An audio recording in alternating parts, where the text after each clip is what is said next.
Hello, friends, and welcome back to the Aegis Guardians League. For the last time of this split, we are bringing you the grand finals between Oasis Stream and Mint Rocky Road. This is going to be quite the exciting series. Great stories on both sides, and we're going to see it all come together tonight.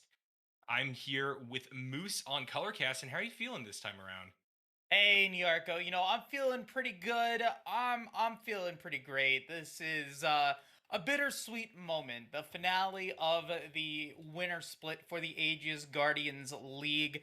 Not going to be the end of Aegis, of course, not the end of the Aegis Guardians League, but definitely the end of a phenomenal series and the final chapter of what was a bit of an era for the amateur scene with Excellency and Runeterra Academy and now Aegis all kind of coming together into one unit.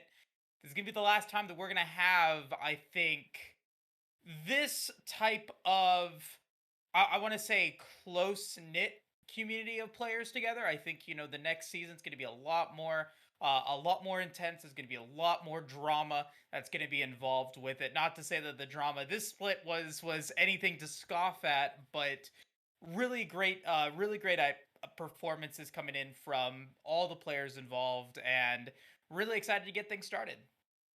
Yeah, for sure. There's a lot of big changes on the horizon, as you kind of alluded to here, but none of them give me pause for thought. I'm super excited to see where things go from here on out. But something else on the horizon here, Moose, is that we have in our hands an announcement for who made the Aegis Guardians League All Star team. If you would like to pull that up, Sim, we can start off here with our top laner.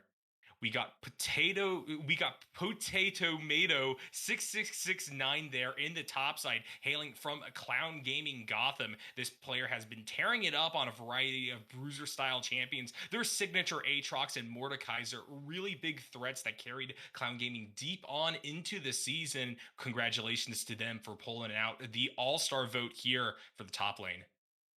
Yeah, great plays from Potato Tomato. Definitely showed off a lot of his aspects of play throughout the live games that we had here. I know Clown Gaming Gotham, not I think the most seen team, as we're going to see a little bit more of. I think Clown Gaming Gotham here later on in the All Star showing, but definitely really great. And now following that up with the one, the only, the unbelievable jungler Corny coming to the scene for the jungle pick for the All Stars here for this winter split. Omega Gaming Apex, another one of those teams that was able to make playoffs and was really being able to find a lot of flexibility and a lot of early game power through Corny's really powerful initiating style junglers, and looking to be able to, continue to keep that going throughout his games. Congratulations to Corny for being our jungler pick for this All Star roster. And coming in for the mid lane of the All Star team, we got a little bit of an anomaly here, not in terms of who deserved it, but in terms of what they've been doing in recent games, Moose. We have Oasis Stream's one and only, the Epic Champion coming through. They stomped this lane with a variety of champions ranging from AP to AD, and all the while they took names and brought forth some fantastic win streaks for this team. But notably, we've been seeing them play bot side of the map, showing their diversity, showing their flexibility here. They popped off on a Varus earlier on just to bring themselves to finals, and we'll be witnessing them in that role at least early on in the series. Congratulations to him. And as expected, or not as expected, but as advertised, in the bot lane, the ADC, the marksman role, it's going to be induced from Clown Gaming Gotham. Clown Gaming Gotham was one of the best rated teams moving into the playoffs, having, going 6-1 in the Piltover division, and that was partly due to Induce's just phenomenal CS and great kill participation throughout every single one of their games. Unfortunately, didn't get further into the playoffs to see them in the semifinals or in the grand finals, but their regular season showing and the abilities that they were able to bring with that were definitely shown off and were appreciated by viewers and players alike, giving them the honor of the ADC, the bot lane pick for your All Star roster.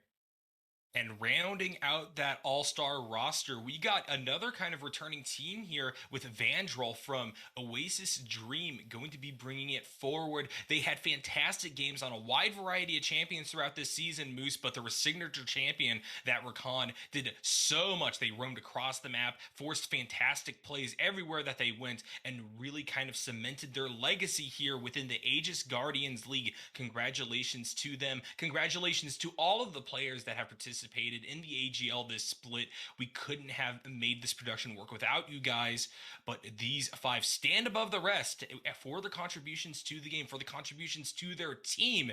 And with those out of the way, we are going to be moving very quickly on into the draft here.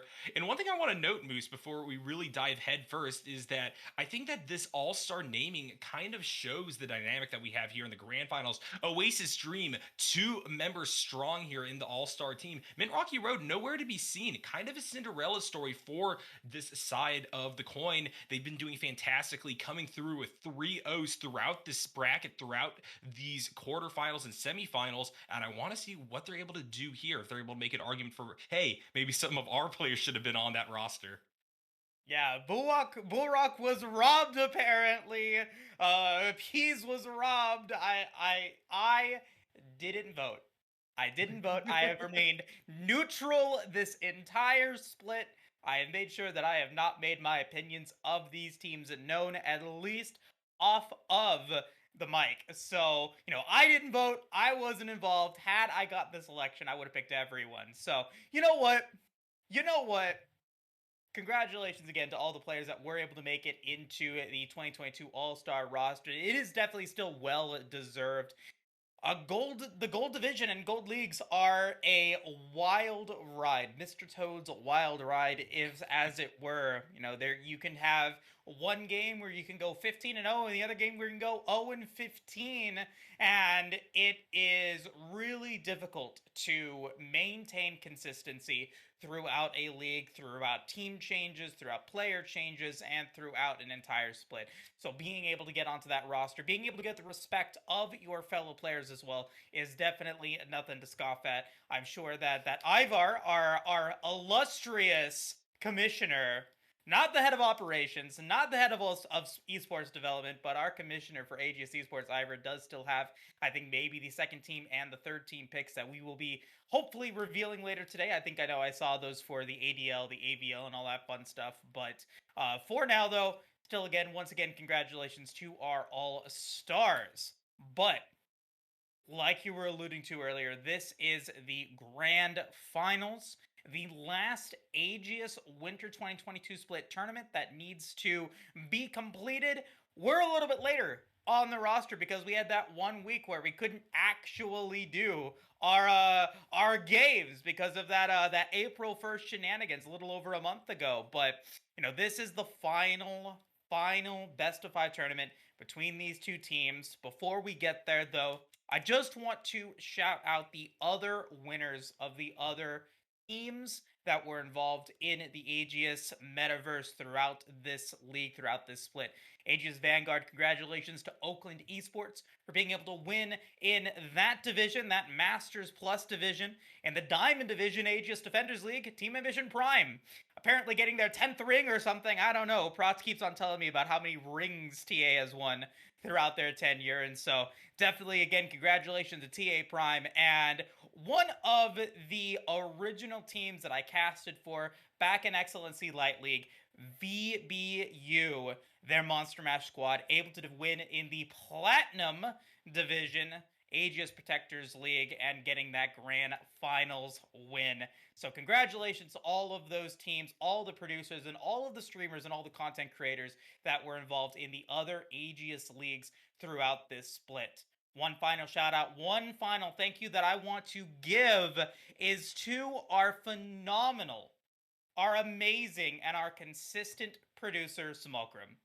Without Simulcrum, we would not be here in our ears, making sure that everything is continuing to run smoothly, making sure that everything is under control, getting the players in line, getting things running smoothly. So before we get ourselves into talking about today's picks and bans and into this grand finals, can I please get some thank you simulcrums in the chat? You are so very much appreciated. But with that, let's get into the draft.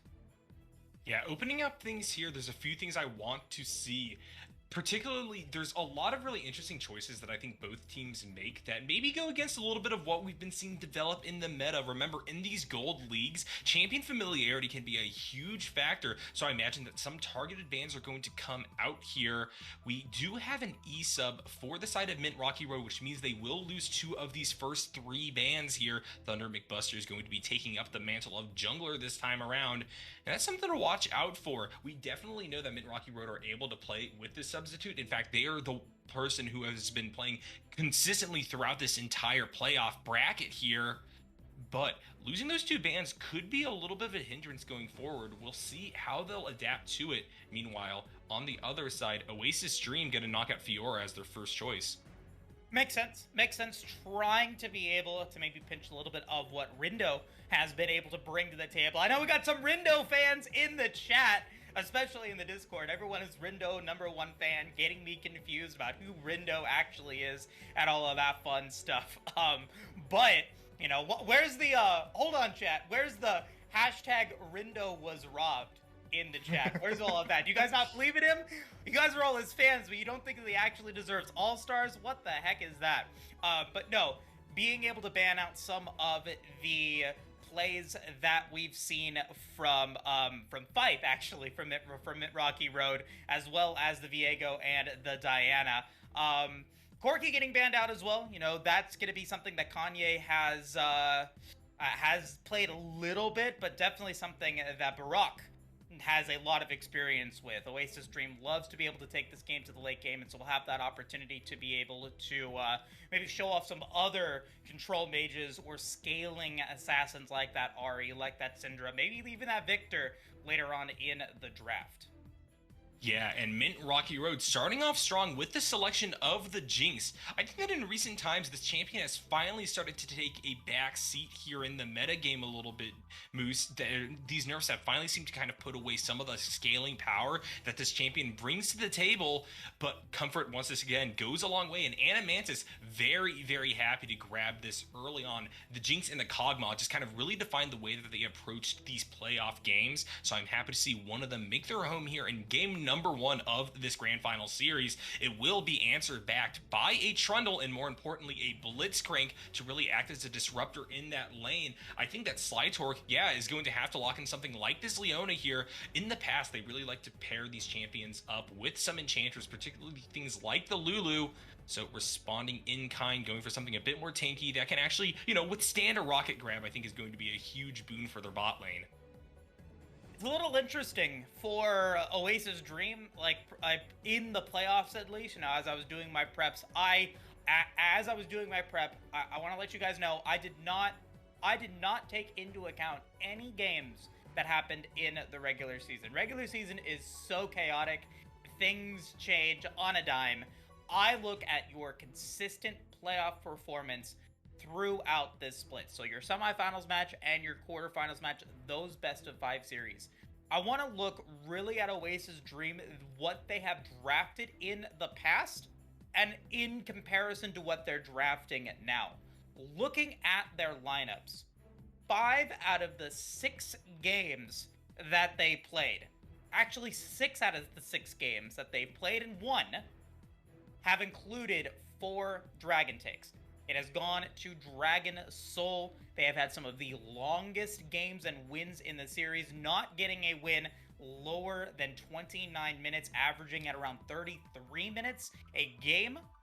That means that, you know, we're going to have a lot of time in those previous games, a lot of time to scale up. That's why we saw that quirky. That's why we've seen some of these decently strong initiators that can help go in for those zones and to be able to get that team fight.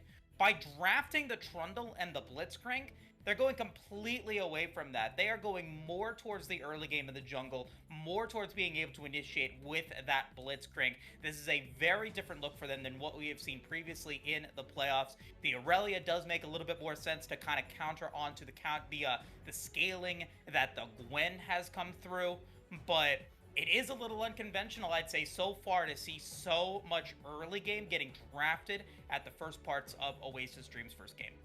Yeah, that's a really good point to make here, Moose. We are going to be seeing a little bit of a different game plan for Oasis Stream this time around, but I don't actually think that this is going to throw them off their game whatsoever. If you look at what Imperial Gaming was banning out, they were taking the Trundle, they were taking the Blitzcrank. They clearly were shown that OED is in fact able to play these early games well and use the champions to their full ability. So having them come through in the draft phase means that we're going to be getting kind of a new shine as to what this team is capable of, and clearly they're capable of a lot given the fact that they are here in the finals.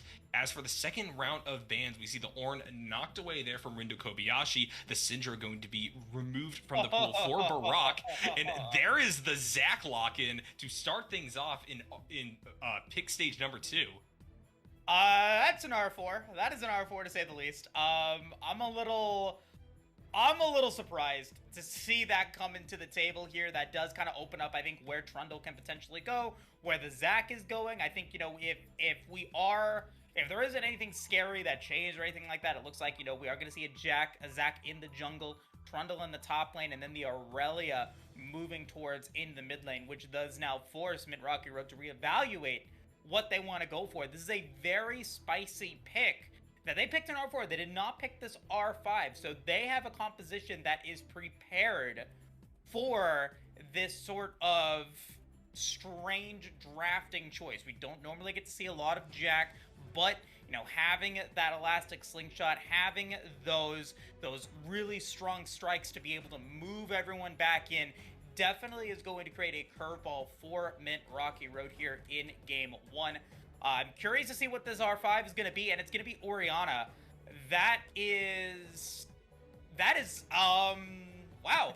Okay. All right. That changes everything. It's not going to be an Aurelia in the mid lane. I think Orianna has to go into the mid lane here. You've got, Blitzcrank is probably going to be that support. And then there are options. You could put Aurelia in the bottom lane. You can put the Trundle in the bottom lane and have the Zac jungle. So curious to see where they decide to put their champions with, knowing that it is going to be Leona Jinx, knowing that they're going to have that really strong 1-2 punch throughout the draft or throughout the game. Curious to see what their ADC is going to be. Yeah, the Epic Champion actually in their final game against Imperial Gaming in the semifinals actually went for that Aurelia bot lane, which I think kind of speaks to the fact that they were actually a mid laner for quite a long time here in the AGL, Moose. So I imagine they're just going to try to repeat it, and why not? They went 13-3 that last game. That's an incredible performance on what is quite an off-meta pick, but clearly they are comfortable with it, and I think pairing up with a Blitzcrank bot lane is just kind of going to help the Aurelia farm up, because that champion provides so much pressure to the lane. And furthermore, if we do actually see a rocket grab land, easy peasy lemon squeezy kill there for the Epic Champion to follow up on. So across the map, really liking what's coming through here. Honestly, it implies to me that Oasis Stream was just kind of waiting to draft a comp like this. Even in previous series, they just had their Zac banned away, they had the Trundle banned away, they had the Blitzcrank banned away. So this is clearly what they were kind of chomping at the bit to do, and I really want to see how that's acted out here. In a 5-game series, you can go for something a bit funky, a bit weird early on, right? You have the ability to drop one, and I'm not even saying that they're going to. This is just a really exciting opening to the series overall. Meanwhile, for Mint Rocky Road, similarly, we are getting a bit more standard picks, but still things that a lot of these players really are looking to play here. The fact that you are getting Animantis back onto the Jinx, and that you have that Gwen to go there into the jungle in the hands of Thunder McBusters, I think are going to be two really big factors in helping for MRR to work as the underdogs up against Oasis Stream. I'm gonna disagree with you in terms of calling Mint Rocky Road underdogs here. I think they're more Grim Reapers at this point. That is what I've determined that their story has been throughout, from week 6 onward. They, their first 4 weeks of the split, Mint Rocky Road was a different team. It was a different lineup. It was a different organization. They come into the split. I mean, they keep Fife, they keep Animantis, but then, Kanye, Slytorix, Thunder McBusters, they all come in later on in the split, and they become a completely different team. And then things started looking a little weird for them because they did lose 2-0 against Team Ambition Gambit in the play-ins. That was their first taste of a top 4 team. That they weren't able to then take that win. So, going into the semifinals, Mid Rocky Road, I would say, yeah, you could call them the underdogs. They did defeat the best team stat-wise in the Piltover division in Clown Gaming Gotham in the quarterfinals. But then they do it again in the semifinals, beating another top 4 team in Team Ambition Gambit to get there. And when I say top 14 moving out of the group stage, teams that had that guaranteed play or that guaranteed playoff berth and just played for placement in the play-ins. So they are a very tough team. They've got a lot of tricks up their sleeve. They can be extremely unpredictable here, with any one of their members being able to carry. But that also means that any one of their members could also potentially fall off and get targeted for a ton of, picks, a ton of plays, and could have a really rough game. But despite all of that, they have come in and they have murdered these top 4 teams in Clown Gaming Gotham and Team Ambition Gambit, not even gave them room to breathe in those games, going 3-0 in both of those series. And so we'll have to see if their killing spree does continue, and they're going to be able to take down Oasis Dream, who has had a phenomenal series themselves, second place in the Piltover division. This is a Piltover v Piltover division battle here in the grand finals, so looking to see if Oasis Dream can, deny and maybe stay off the execution that Mint Rocky Road is trying to go for, maybe avoiding that 3-0, and with a really interesting composition that we're seeing now. Oh yeah, for sure. And I mean, speaking back to your point that you don't really consider Mint Rocky Road to be underdogs, they did actually beat Oasis Stream with the older iteration of the roster, obviously, but they did in fact 2-0 them in the regular season here. So there's a bit of history between these two, and it's not going the direction that at least I first expected here. Maybe Oasis Dream, are drafting this interesting composition partially to counteract the fact that they've seen Mint Rocky Road's game plan really come to fruition and actually work very well for them in the past. And so with that in mind, I really like that you are getting echoes of old game plans, the fact that you have Black Eyed Peas on a more supportive style jungler that has great gank potential, but also you combine that with incredible aggression there with Aurelia for the epic champion. You have to play that champion so well and just balance on the razor's edge when the opponent has that range advantage, and you can be engaged upon if you go too far forward and Blitzcrank isn't able to keep up due to the work of Slightwork. So, I mean, yeah, looking at Black Eyed Peas being that really strong initiator, you can initiate with that elastic slingshot and then have that good dragon presence. Your opportunity to be able to start off team fights, especially in that team fight phase, is definitely there. And it does still kind of go back to the identity that Oasis Dream has throughout the playoffs, which is focus on making sure that they're able to pick up dragons, make sure that they can get through an awkward early phase so that then they can start to really move forward and get plays into the mid game, into the late game. The big weakness of this composition, which I think is why the Blitzcrank and the Trundle have been drafted here to try to maybe alleviate, is the threat of a snowball. The threat of a snowball building up on either, the Gwen, the Jinx, the Cassiopeia. You've got to be able to stop them from being able to get to a point where they're 7-0, and now they just don't lose the game because you just are able to out damage whatever the side of Oasis Dream wants to go for. Barak and Epi Champion don't have, I think they don't really have a lot of follow-up damage other than what they're able to provide. You have a lot of control, you have a decent amount of burst coming in from Barak. Epic Champion does have the Aurelia that, once they get going, once you get to that 25, that 30-minute mark, the Aurelia is really scary, and maybe only the Gwen or possibly the Jinx, if they're fed, are going to be able to, keep up with the damage that an Aurelia can provide. So, looking to see how Mint Rocky Road can capitalize on maybe this awkward early phase and how effective this Blitzcrank is going to be to deny that snowball. Yeah, for sure. I really like the pick potential that Oasis Dream have brought to the table to counteract these big scalers that have the potential to snowball from Mint Rocky Road here. We're going to have to see how it all plays out, though. We're going to throw to a quick break, and when we return, we'll be here with game number 1 to see how Oasis Dream is going to hold up with this pretty interesting composition.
Hello, friends, and welcome back from a pretty short break to bring you game number one here of the grand finals of the Aegis Guardians League.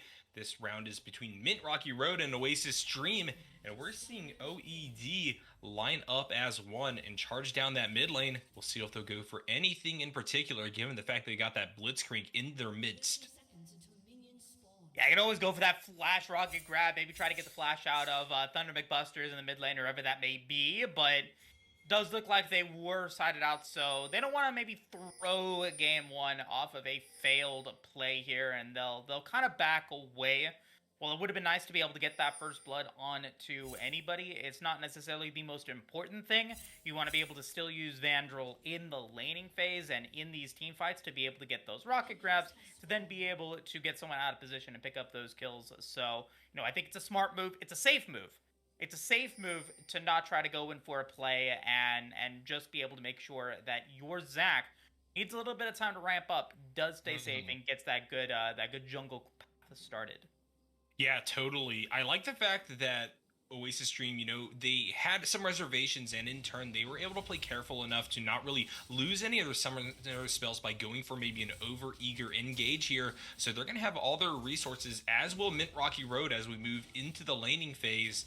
Looks like we're getting opposite side starts from these junglers, which might be a little bit more beneficial for Thunder McBusters there on the Gwen. You really just want to power farm early on, and from there maybe look for some plays. They'll be able to probably grab a Scuttle Crab, relatively uncontested, but we'll see what those clear paths look like already. A lot of aggression from Vandal. Is going to be able to get the rocket grab down onto Sly Torque. Some rockets going to be shot at the Blitzcrank in return. Blitzcrank, excuse me. We get that skin yet again here. Yeah, not the best move. Objectively speaking, Vandal takes the rocket grab, gets it. Onto Slide Torque does get a little bit of damage, but because you're two melee champions and you're not yet level 2, this is now the play that you want. Yeah, and already we have Vandal pretty far forward, going to get hit by Flame Chompers as well as the Exhaust. And with a well-placed Q from Sly Torque, that Blitzcrank's going to have to be set packing back towards the wave. They definitely lost out on that trade a little bit. I like the aggression, but now this is a pretty clear advantage for Mint Rocky Road to just get Animantis farmed up here early. There was no reason for them to go for that level 1 play. I mean, had you had an ADC there, it's a little bit of a different story. Had you picked up Adamantis, it might have been a little bit better, but you don't have the follow-up knockup, you don't have the follow-up stun from Vandal or Epi Champion quite yet, and they really should have been waiting for that level 2 in order to get something happening here. Fifth, having to flash away. Yeah, and a pause will be called right in the middle of what is a pretty dramatic encounter top side of the map. We already have Urgot burning their flash to get away from Trundle Pillar. Rindo Kobayashi got the chomp down, and I think they're about one auto attack from grabbing first blood in this game, Moose. Unfortunately, there for Fight, it was just Rindo kind of having that top lane diff there, having the Trundle, the early power of the Q bite to be able to limit the AD output is very impactful in the early to mid game, and Fight, who is all AD, losing a lot of that power is going to be in a pretty rough spot without flash and probably without hope of being able to get away from this one. No Thunder McBusters even close. You've got, Barak on the way. So, yeah, it's going to be, I think, first blood here. It's all the question of whether or not Fife can force out the flash out of that play and potentially be able to pull up something there. Unless, really, worst case scenario, we actually do get a reset of the game. Maybe something, bug or something like that goes on. But we won't think like that. Yeah, for sure. And this is a pretty awkward situation for Mint Rocky Road, because I think that fight was banking off of the early game power that you often see Urgots have. You see them actually going for that shoulder flame up against Rindo Kobayashi, trying to go in. But the Trundle, just one of the best early game duelists that you can ask for. And therefore, I really like the mix-up that Oasis Stream brought to the table there in the draft phase, pivoting what we thought to be a Trundle jungle into the topside role to answer back against fifth choice of the Urgot, putting Black Eyed Peas on something a little bit more supportive, clearly working out for them early on in this one.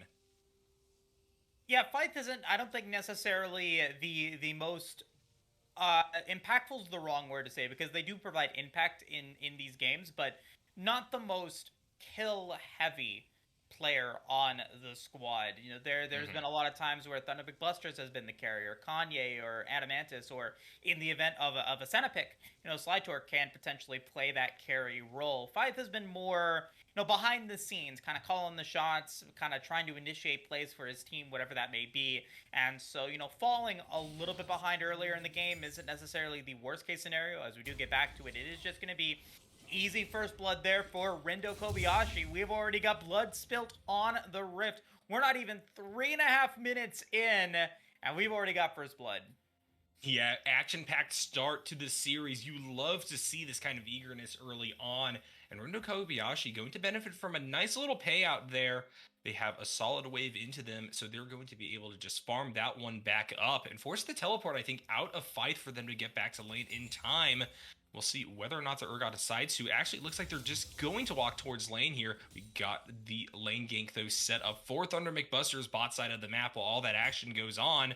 Ultimately, though, Vandral and the Epic Champion just going to move back towards tower and kind of dissuade any kind of play. Yeah, with the wave just kind of not yet bouncing towards them.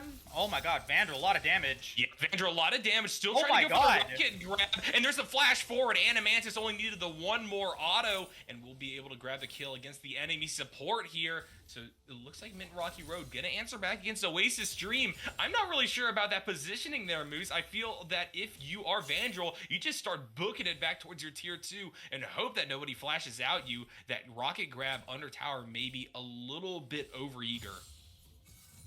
And it's a decent wave state as well for Adamantis. You know, he's going to be able to walk back. He should be able to just trot back there quickly enough before the wave hits the tower, which is why you see Epic Champ, you know, recognizing that in order to save this this lane wave state, you've got to be able to kind of push the wave forward, try to be able to maybe get it bounce off of the tower before you go back yourself, which is why, you know, continuing now playing a little bit risky here as Kanye going in for a gank.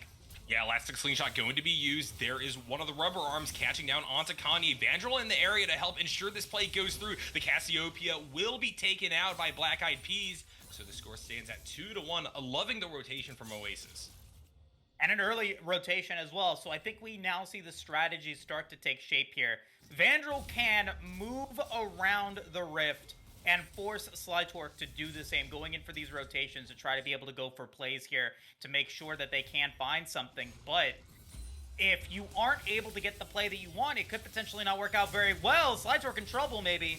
Yeah, re-engage back to the mid lane. Slitor going to land a Zenith Blade and the lockdown Vandral. So somehow Mint Rocky Road able to pull out another kill from that play. I was really afraid for Slitork's life right there, but I'm liking the rotation. The teleport's coming out from Mint Rocky Road, and with all of those resources burnt, they grab a second kill for themselves, and that gold is now staying about even. Oasis Dream not able to now contest this dragon that is being taken. Yeah, the snowball has indeed started. It's not a big snowball quite yet, but it is indeed a snowball, and something that can now be troublesome for Oasis Dream if they can't make it happen. Subjugate's going to get used. Not going to result in any kill there, but a kill now on Thunder McBusters, a kill on Adamantis, and the opportunity to be able to get that dragon means that, you know, one of the ways that Oasis Dream loses this game is because of the snowball. They don't get the chance to be able to get those 4 dragons. They don't get the chance to get Baruch and Epic Champion to their best play. So they're going to have to maybe find something here. Yeah, the dash forward from the Epic Champion going to lead to a stun back down due to a Q from Slitork, and so for the time being, they're going to pull a little bit further back. Vanguard's Edge coming out, though. Thunder McBuster's in the area. Exhaust going to be dropped from Slitork down onto Black Eyed Peas. There's the Elastic Slingshot back into the fray. The Hollowed Mist is going to be used. So far, everyone's staying alive, but the stun up onto the Jinx may be enough for Oasis Dream to pick up a kill here. Somehow the Jinx is pulling away, and now super low for Epic Champion. Vandral and Black Eyed Peas just going to be sent on the run. This Gwen just waiting to try to get their E back up, will not be able to chase down anyone else, but solid turnaround for Mint Rocky Road top side of the map. Fife, meanwhile, engaging once again with the Rendo Kobayashi. That is no ultimate up for the Trundle, but I think he has the damage to just bonk away at the Crab Boy, and there you see one more bite being used, and it's going to be a cross-map 1-for-1. Oh man, Epic Champion starts off that play really strong, drops the Vanguard's Edge, gets a ton of damage on Animantis, who is able to reposition and gets away. At that point right there, back away. Like, you lose the ability to zone out Thunder McBusters and even Slide Torque there with your ultimate, but you continue to go in, you feel confident because you drop the exhaust. Vandrel's able to get a little bit of damage, get that rocket grab. It's just not going to matter, though, because you just don't have that follow-up damage available. Like, you only had a Vamp Sword. You're not going to be able to burst them down quite yet, and so you got a little over-eager on the side of Oasis Dream, and it's going to punish them severely. Nashor's Tooth is now almost available for Thunder McBusters, and that's when things start to get a little worrisome, because you can now start to really pay attention to topside, maybe bail out Fife, who's a little bit behind, and even if you decide not to bail out Fife, Brindo Kobayashi is going to fall off heavily by the time that Animantis and Thunder McBusters become completely online. And so whatever carry potential that Rindo has, he's got to make a play with it within the next 3-4 minutes. Otherwise, it might just be squandered and go to waste. Yeah, and I think that for a lot of the games that Oasis Dream have played with the Epic Champion on champions like the Aurelia, you're just seeing this team get super used to grabbing early leads, which may kind of explain the over-aggression that we've been witnessing from Red Squad. There's another Alexic Slingshot. Looks like they're going to try to make a play bot side once again. Stun going to go down onto Slide Torque, as well as the knock-up. The Leona going to be stuck right in the thick of things, but Animantis doing quite a bit of damage all the while with those rockets. Will not be able to save the Leona, but is looking to try to get a revenge kill here. Epic Champion, though, just going to dash behind Vandrel and disengage from that one. So that gank will be successful. Oasis Dream going to go Epic kill here. Yeah, getting that 300 gold on to Epic Champion, who is, a carry in his own right. It's not an ADC, but he is a carry.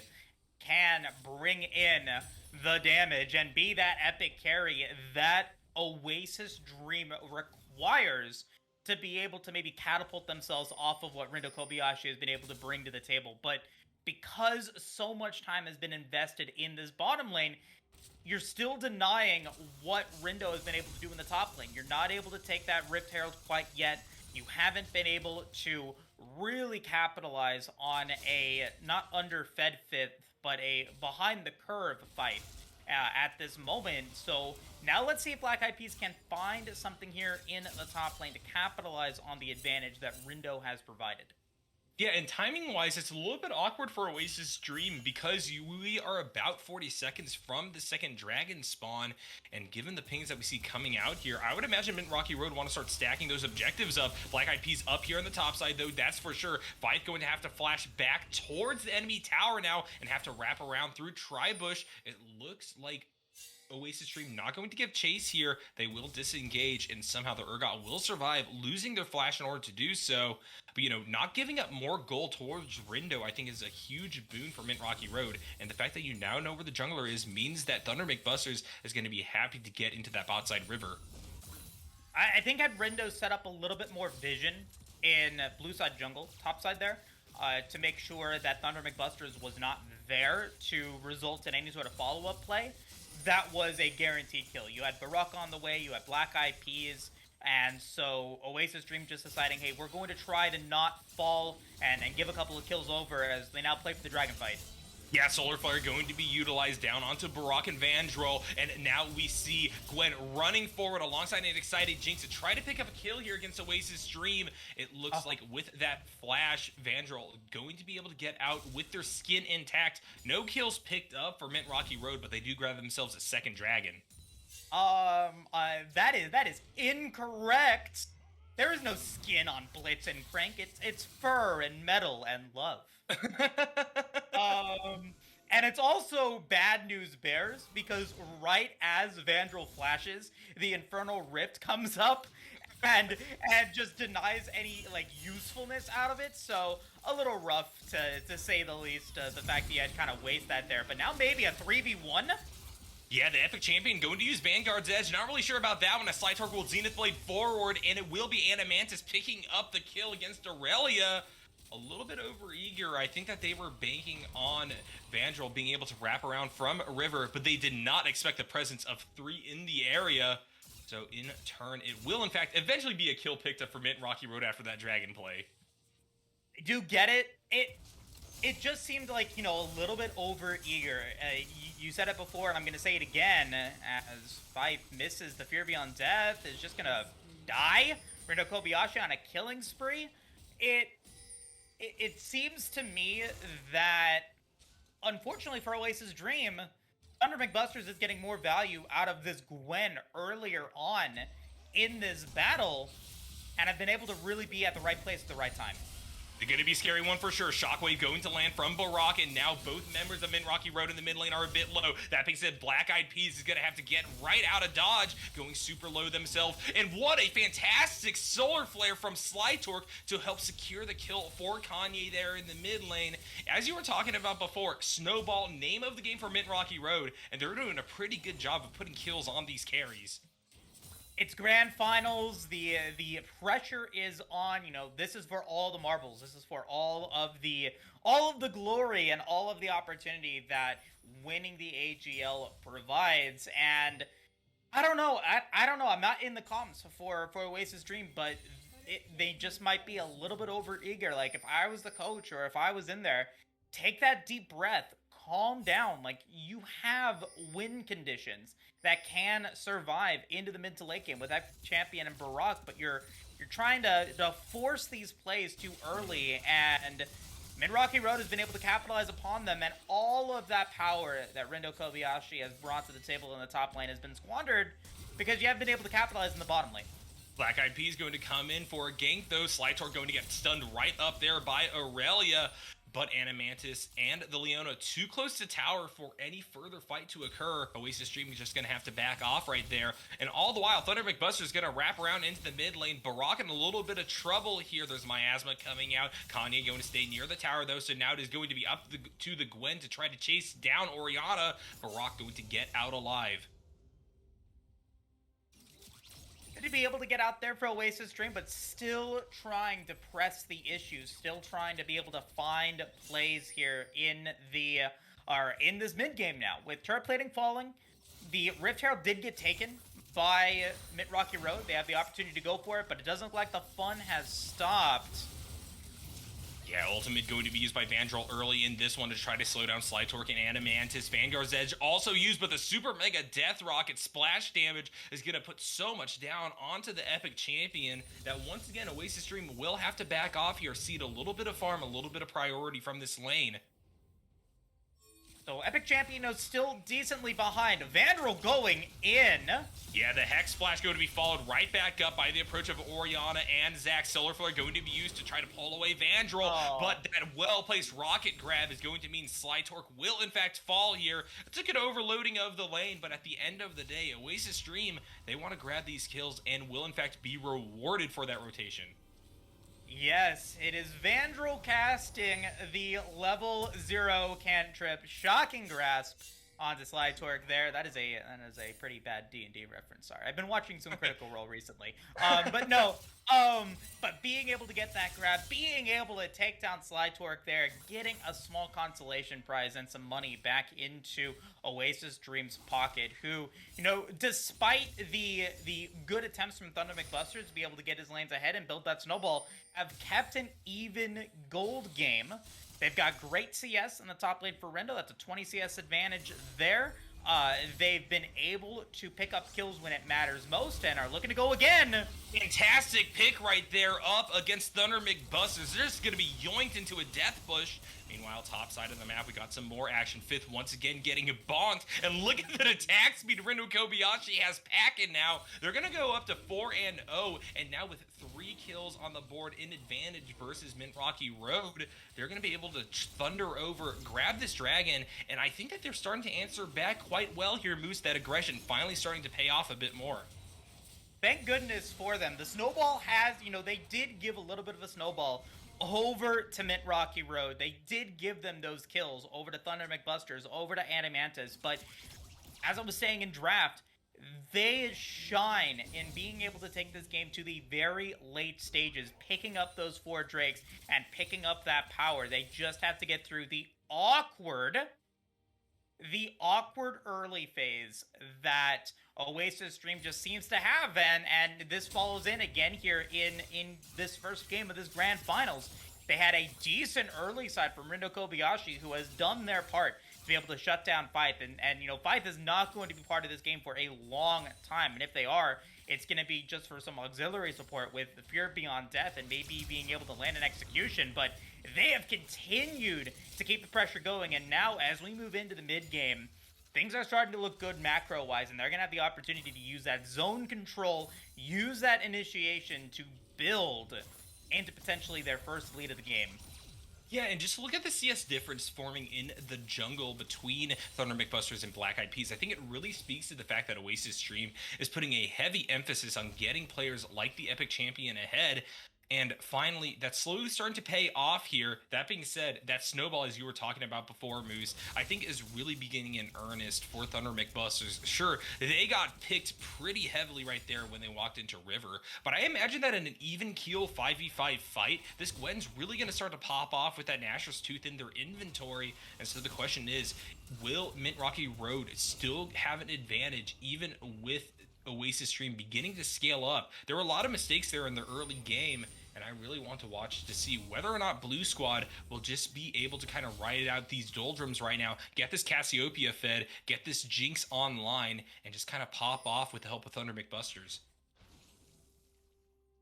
On the other end of that, though, you got to look at Rindo Kobayashi. It doesn't matter what champion is at 18 minutes into the game, a 4-0 build with Divine Sunderer, with being able to go for that Blade of the Ruined King here very soon. Like, you're going to deal damage. Epic Champion, though, maybe in trouble. Yeah, and those snips are just going to do enough for Thunder McBusters to pick up that kill before Vandrel comes into the area. And now the Blitz and Crank also in a bit of trouble. But Barak, what a great rotation. They will be able to get a revenge kill back down onto the Gwen. And while it is Blitz and Crank also falling here, Oasis Stream stopped that from becoming a disaster in the bot lane. You gotta check out Vision. Gotta, call out both Epic Champion and Animantis, very low on the Vision scores right now. Not really going offensively here, but always on the offense in this lane, Black Eyed Peas. Yeah, Kanye, I don't think they're going to be able to get out of this one alive. Ultimate being activated by Zach means that he's just going to bouncy ball his way to a kill, and Slytorque is just going to have to run back towards their tower in kind. Yet again, we see kills picked up in advantage for Oasis Stream. 7-10 is the scoreline right now. And a slight gold lead over to Red Squad as well will lead into a mid-game with them having a slight advantage here. Something to watch out for. Good position, I think, for Oasis Dream. This is still a decent position here for Mint Rocky Road. The opportunity is still there for Animantis and for Thunder McBusters to pop off. I think at this point, Kanye, still, 1-2-1, 171 CS, 2 items. You got Leandries, you've got Seraph's Embrace unlocked. Like, this is when Kanye can also pop off as well. And this is what I was talking about in draft, the ability for multiple members for Mint Rocky Road to have those highlight moments is now the opportunity for them to bring that out here. Dragon up in a minute, so looking to be able to set up for that. And so, this is now we get to see both teams with their highlights online. How good is Oasis Dream's zone control going to be at this very pivotal Dragon, and how much can Min Rocky Road and their carries pop up if they do decide to fight for it? And you have to really look at who the kills are currently on here, Moose. I think that Oasis Stream, while they do have the advantage just by making a ton of plays across the map, have unfortunately got their kills onto Black Eyed Peas and Vandrel. Obviously, Rindo Kobayashi, I'm not going to point out here because, hey, a fed Trundle is a good Trundle. But at the same time, Blitzcrank, Zach, not two of the champions that I'm really happy to see those kills and that money go over to. Would have much preferred it onto Barak and the Epic Champion. And we'll see if that equation and the way that this team is itemizing is going to matter as we do move towards that pivotal Dragon as you're talking about. Yeah, take a look at it here. You got Epic Champion trying to be able to push out this way, but with 4 members of Mint Rocky Road there, Slytorque, gonna be okay. But it is now at the moment, you got a little bit of vision in the river. Rindo's moving a little far forward and just trying to be able to make sure that they can get river control. Now maybe looking to go in for the play here. No, going to be able to back away, but now with Solar Flare down, this is good, very good for Oasis Dream.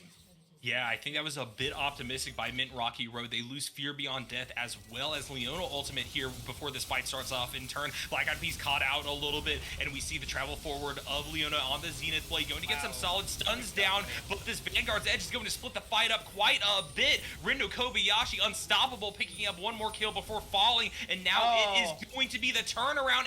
Mantis popping off here with the triple kill, able to ace away Oasis Dream, and with the help of Sly Torque, they're going to be picking up a third dragon for MRR, a 3-4-5. They'll take that every day of the week around a neutral objective.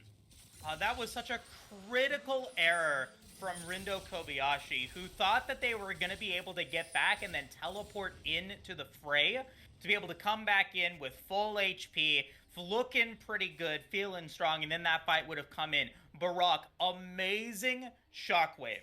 Amazing multi-man shockwave in that pinch point, but because Rindo Kobayashi was not there, your most fed member, your most phenomenal frontline was not part of that fight at the very beginning. Black Eyed Peas is able to get carried into the fight thanks to Fife being able to find that headbutt, gets bullied and annihilated, comes green goo before they could even push off any effectiveness with that Let's Bounce, gives the advantage over to Mint Rocky Road, and it's Adamantis this time that's popping off today. 6-0-3. This Jinx has been just such a carry for Mint Rocky Road this entire playoff split. You know, there have been 2 games now. 2 games for Adamantis in the playoffs that have 15 plus kills. 6 games, or 5 out of the 6 playoff games that have 200 plus CS. Make that 7 in 6 CS here. Like, this is Adamantis popping off and has shown why they have been so strong. And you know, Moose, speaking of this theme of snowballs, this is the equivalent of taking one to the top of Mount Everest and letting it roll down, crushing Sherpas and villages all the way through. This is a disturbing situation now for Oasis Dream. They're going to have to really struggle to get back into this mid-game. You need to really position well now, because all of a sudden these fights are equalized. This Jinx is going to be able to match up, not 1v1 versus the Trundle, obviously, but in a team fight scenario, they're going to kite out so many people and really be a huge threat.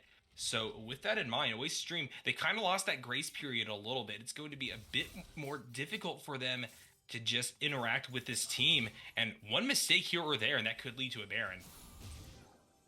Very much so. Very much so. And when you look at the late game and the ability for Mint Rocky Road to be able to close games out, you know, every single one of their playoff games, all but one of their playoff games have only been one inhibitor take.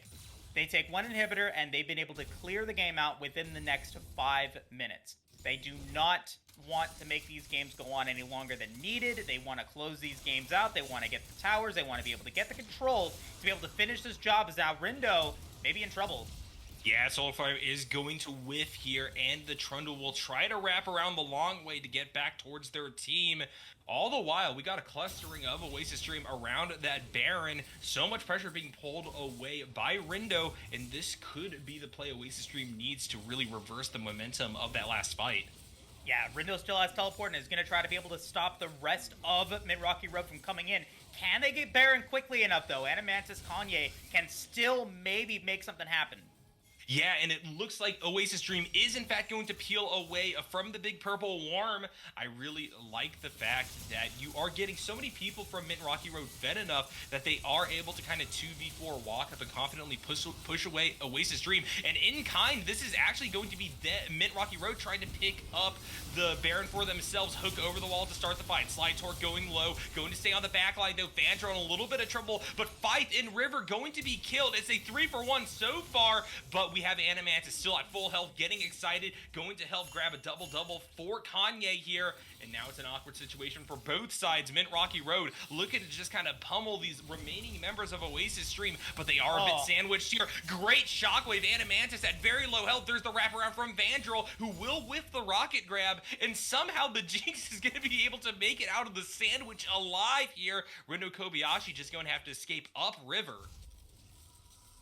I think it was a good idea to try to force the issue at Baron. You've got a fed Jinx. You've got the opportunity to be able to utilize that damage to be able to just melt down Baron, and you have the chance to be able to also pick up something that could just end the game right there. But it was a great rocket grab from Vandal, being able to take that tank away, taking down Slytorque immediately. Thunder McBusters then getting a little overexcited, moves in as well. But in those choke points, your player in that play is Kanye. Cassiopeia being able to drop the poison with that Leandries, being able to have that Rylai's Crystal Scepter to slow, was able to clean up what could have been a disastrous fight there for Mid Rocky Road, and now they've got the chance to potentially go for another Baron play again, but it's once again no river control for Mid Rocky Road.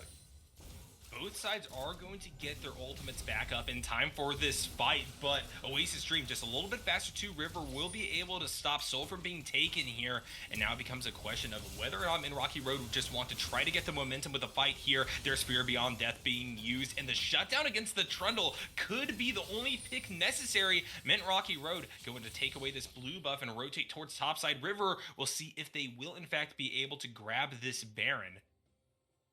Oh man, Oasis Dream playing not to lose, and they get punished for it. They could have maybe bursted down Thunder McBusters and Slytorque there when they were less than 50% HP, and now they gotta fight 4v5 against Baron. No Shockwave up for Barak, but Vandal is going to creep alongside the Ornia from the far side and maybe try to stop some of these backs. Black Eyed Peas just going into the thick of things. That passive proc, though, the Zac will go down. So they're just donating some more gold alongside the Baron over to Mint Rocky Road. And now with the kill score equalized and a clear gold lead for their side, MRR, you know, on a rampage and going to have a lot of momentum with this buff at their disposal. Yeah, usually being able to take that Baron and, you know, with the game state that you've got now, a super fed Jinx and Gwen should be able to move forward and finish the job. Barak just dies immediately dead. The tower is going to go down. The inhibitor will fall. And, I mean, looking back at that game, hold that thought.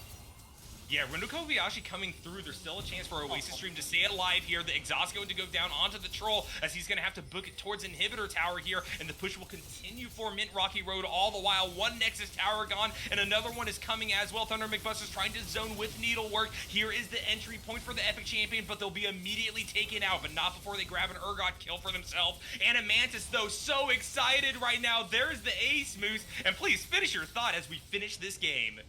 Congratulations there. That is a game 1 win, not allowing for Oasis Dream to utilize those two dragons, just, you know, going for the jugular immediately when they pick up that Baron and not allowing for Oasis Dream to catch up their breath. Mint Rocky Road takes that victory and is now 1-0 in this series. I feel like, you know, going back to that dragon fight, because that was a pivotal moment there for Oasis Dream. I think they got nervous. They wanted to play maybe to their late game strengths with Barak and the Epi Champion, wanting to go for maybe a Dragon Soul moment. But when you have two champions, when you're in such a good position, when you have river control and you've got both Thunder McBusters and Slytorque at less than half HP, you have to go for that play, and instead they escape. They play not to lose. They don't play to win. And when Rindo Kobayashi gets caught out, when your carry at that point, the champion with the most kills and the second most CS on your lineup falls, you allow for so much to come in, and at that point the composition just collapses for Oasis Dream. And they give over the Baron, they give over the tower, they give over the Nexus, and they give over game 1 to Mint Rocky Road. But it was not a smooth battle. It wasn't one-sided. That could have gone Oasis Dream's way. They gotta slow it down a little bit. They gotta either pick up composition that can play more in the early game, or they gotta slow it down and play to their late game strengths. Hey, there were signs of life in both teams here, as you're talking about, Moose. That's something that I really like to see here in a 5-game series, in finals no less. We definitely have both of these teams as contenders. Anyone's able to grab these games, and so even though it's a little bit of a rocky start for Oasis Dream, They have the ability to come back into this one. Mint Rocky Road, though, played that so cleanly, especially at the end. They just played a bit more passively, were able to capitalize on the basics of Oasis stream throughout, and they put the pedal to the metal when it mattered most. They made a really solid call to just push it down mid, get some more fights going, and in turn, they grabbed a pretty early victory there, especially given the way that we were kind of expecting these games to go, just all the way late game, all the way towards Seoul.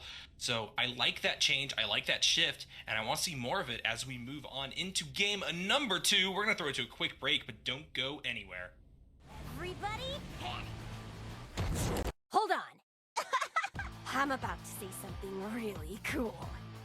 3, 41, 9, and lift off! No one dies screaming without me. I feel like I forgot to shoot something. You're starting to bore me. She's such a loser, always ready to cry. Ah, come on. What's the worst that could happen?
Hello, friends, and welcome back to the Aegis Guardians League. We are here in grand finals between Mint Rocky Road and Oasis Stream, and we are intent on making it through this second draft phase.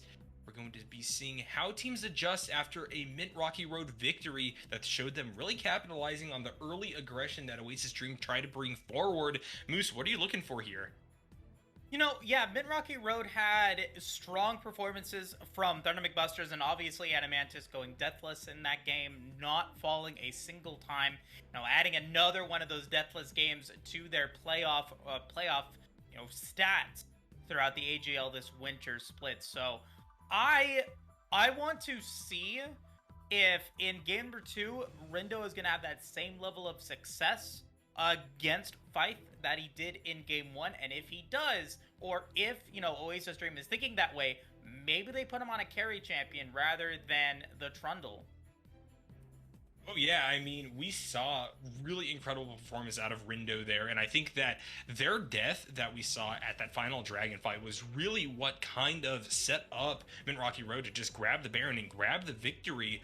So with that in mind, yeah, I'd be happy to see that same kind of decision come through for Oasis Dream, get a little bit more of a carry champion onto Rindo. But that being said, they really do love themselves the tanks. They love themselves these champions who are just able to absorb a ton of damage. They've been playing basically nothing but Ornn and Dr. Mundo in recent games. A little bit further back, we do see them on something like the Kale, which maybe kind of fits in with the strategy that we're talking about here.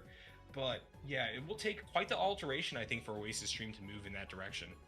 I think, you know, the smartest move that you could do is ban out the champion that has been bullying teams throughout the AGL, and that is the Jinx. Not letting that available, you pretty much got, I don't want to say 1v9'd by Adamantis, but it was definitely like Adamantis being able to be as strong as they were, being able to dodge all of those Blitzcrank hooks, and having a lot of success on that Jinx makes sense that you do want to focus them here in game 2. Picking up that Kog'Maw, denying the Jinx as well, and the Diana, that is one of Thunder McBuster's favorite champions. But because you are focusing Adamantis in game 2, that does leave open some opportunities for Thunder McBusters to have those very high impact carry junglers coming into the table. That Viego is a strong pick. It is a great B1 pickup for Mint Rocky Road, and we're getting that Trundle again. I'm curious if Rindo's going to be picking it up or if it's going to be something different here. Oh, and the Heimerdinger. That's quite the mix-up. That could go in a lot of places as well, Moose, given the fact that I think it's a blank slate for basically everyone on Oasis Stream. I don't think anyone has busted that champion out so far in the AGL. Could be support, but most likely going to be one of these bot or mid laners. Meanwhile, Mint Rocky Road in kind of an interesting position, given the fact that Adamantis has played literally nothing but Kog'Maw and Jinx in playoffs. They're finally going to have to rotate towards something else. It is going to be the misfortune out of anything. And build that lethality to kind of partner and complement what Thunder McBusters is going to be doing on the Viego. Can go with the Eclipse tier, can go with, you know, the Kraken Slayer if they want to go that route. And if they're playing really adventurous, then go for the AP build. You know, why not? Go for some AP in the bottom lane. Anything is possible in grand finals as we pick up the Heimerdinger.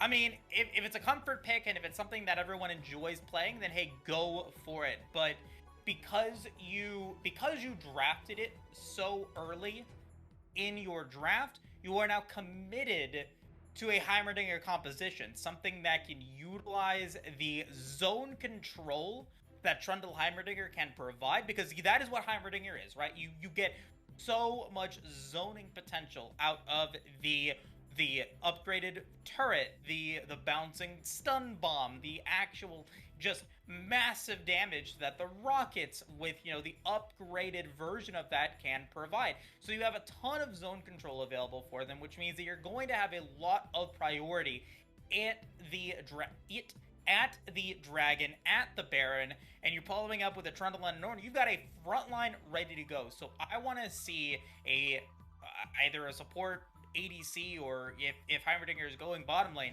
a mid lane support, wherever it may be, that can complement all of this zone control that Oasis Dream has built up. Mint Rocky Road, however, they've got a strong wombo combo ready to go already. They've got that solar flare into that bullet time, into that Heartbreaker for those soul resets. So, gonna be rough. Yeah, for sure. I think that Heimerdinger is going to have a relatively easy early phase just due to the fact that Viego is going to struggle immensely on getting in at him. You have that zone control as you talk about. Those turrets are just going to do so much to defend this little guy from any kind of ganks and whatnot. So maybe you'll just be able to farm up enough to really dish out the damage solo, and you just have these frontliners in the form of the Ornn and the Trundle to really kind of back up the game plan that Oasis Stream is going for. But it certainly is a shakeup, and it is something that can be exploited by Mint Rocky Road, as you talked about right there. Solar Flare onto the backline. I don't care how many turrets you got lined up, you're going to die to a Misfortune ultimate to follow on. And so with that in mind, the bans I think are starting to kind of reflect these game plans beginning to form out here. Mordekaiser Fiora taken away from Fife there on the top side for Mint Rocky Road. Meanwhile, Nautilus and Syndra, the two bans for Mint Rocky Road against OED. And in response, we're going to get that Braum as the R4. Well, I mean, okay, so you've got Braum and you've got Ornn now. You've got more frontline than you can manage at this point. And already Mint Rocky Road has ways to get around that front line. With the Viego Leona, you now get the Garen in the top lane who will just... Oh man, this is really looking like a rough game for Oasis Dream here. Garen is going to have such a good time up against Ornn. Going to be able to just regen and deny what Ornn does best, which is be able to just consistently put out that little bit of damage, tick away at that health bar. Garen, with the built-in Warmogs, is going to be able to deny that. Oh boy, we got the Rumble as well. So it doesn't matter how much frontline you got. You now have options from 1, 2, 3, 4 members from Mint Rocky Road to be able to get to that back line. Oasis Dream is going to have to round out this composition with something that can get to the back line themselves, something that doesn't care where their positioning is at, something that could potentially find their way into the back line and make that damage happen. I don't know if Lucian I don't know if Lucian's the option here, because that is still somewhat a backline champion. I don't know. No, I totally agree, Moose. I think that early choice of the Heimerdinger really put Oasis Dream on the back foot in terms of their composition, because if it is the case that the Epic Champion is able to play that bot side of the map, I think that you have a chance to pick something like an Assassin that can get to the back line, as you're talking about, for the mid lane. But going with that Lucian, it sure does look like it's going to, in fact, be Barak going onto the Heimerdinger mid lane and be the sole source of real magic damage that actually can't access these more squishy champions that you really want to actually touch. So with that in mind, Mint Rocky Road, I think, with really solid counters here, and I'm loving the Garen coming back out. You know, we were doubting Fife in that game against Team Ambition Gambit, but they emerged with a gold lead at the end of that one, going 7-2, and I'm confident that they are picking it for a specialized reason up against this team. I don't know. I mean, chat's giving me some slack. They're saying that they're saying that, you know, Rindo is gonna just pop off against Garen, you know, and it's possible. It is possible. It is possible. But you know, chat wants their opinions known, and I respect what they're saying. It's supposedly going to be a Rindo gap. It's a window gap, as they say. So I'm calling them out. I'm calling them out. Let's see if Rindo is as good on this Ornn up against this Garen. I'm excited to see it. Yeah, for sure. I mean, Rendo's clearly proven their worth in 1v1s, and Fife, you know, really had to play super defensively on the Urgot. That was the scary angle that OED had to win the last game. They weren't able to fully capitalize on it, but if you get ahead again and you just coast that Ornn to the late game, I saw a pentakill last week in a game on this Ornn Moose. It's terrifying. This champion just does way too much for a tanky topsider, and so with that in mind, I'm happy to see it come out here, and even if you get that gold lead over to them, they're just going to distribute that in the form of ornaments to the rest of the team. So yeah, Fife has a lot on their plate, that's for sure, but they've also proven they are a great team player. I mean, even the last time they played that Garen, even though they went 7-2, they were down a little bit of gold there at 15 minutes before bringing it back in those team fights by just focusing the right people, getting that justice down, charging some of these squishies, and in a turn driving Mint Rocky Road to victory. So there's a lot up in the air and a lot of excitement hovering around these choices. Oh yeah, This is a spicy game too. Very, very muy caliente type builds coming in. A lot of champions that we haven't seen a lot on the Rift. I mean, that Heimerdinger is always great to have. I always love to see it. It's one of the first champions when I was back when I was young. I'm old now, but when I was young at one point. I was young. I had a lot of my friends play the Heimerdinger. It can be very gimmicky. It can be very rough to be able to play against, and it just has gotten even crazier now that he's got, he's been updated for a little while, but he looks so cool, and it's always fun to be able to see come out and bring it to the table. I want to touch on what Min Rocky Road I think is looking to do here in these team fights. What their strategy is I think they do want to be playing for objectives as well, and they have a lot of chance to make that happen with the wombo combo that they're able to provide. You're able to keep everyone in place with the Solar Flare and the Rumble ultimate, the Equalizer. Almost forgot the name of the Equalizer, but you have the chance to be able to lock down the backline, the squishy backline that Oasis Dream has. Brock and the Epi Champion are gonna have to try to be able to get away from those really pivotal ultimates, and if they don't, it's then the chance for Misfortune ultimate to come through with that bowl of time to be able to come in. But you're absolutely right. Chad is also bringing that up. They're bringing it up. If they've got ways to be able to stop this bullet time. You've got Trundle Pillar, you've got Ornhorn, you've got a Heimerdinger Grenade, and you also have Glacial Fissure. You have ways to be able to shut down this Misfortune, which is your main source of just massive damage throughout these team fights. If the Misfortune is safe and doesn't actually get hit by any of this stuff, it's going to be a very easy team fight. It's going to be a very easy game for Mint Rocky Road, but Oasis Dream has the chance to be able to shut it down with this composition, has all of the zone control available to them. Like, they really do. They have so much zone control to be able to deny those neutral objectives. This is the chance for us to see that 4-dragon game that we've seen throughout the playoffs. This is the chance for us to see them really be able to take it to a game that, denies the snowball that Mint Rocky Road can go for. But because Mint Rocky Road is so unpredictable and they've got so much skill built up on their champions, they got to Grand Finals for a reason. They've got a chance to be able to maybe bounce back and provide that good security for the MF, that good security for the Rumble, so they do get those good bullet times and they can make it happen. But we won't know until we actually get into the game. Yeah, both teams balancing on the knife's edge. Really interesting game plans for both sides. It's going to take quite a bit of skill to execute on these compositions, Moose, and I'm excited to see how they will prove themselves here.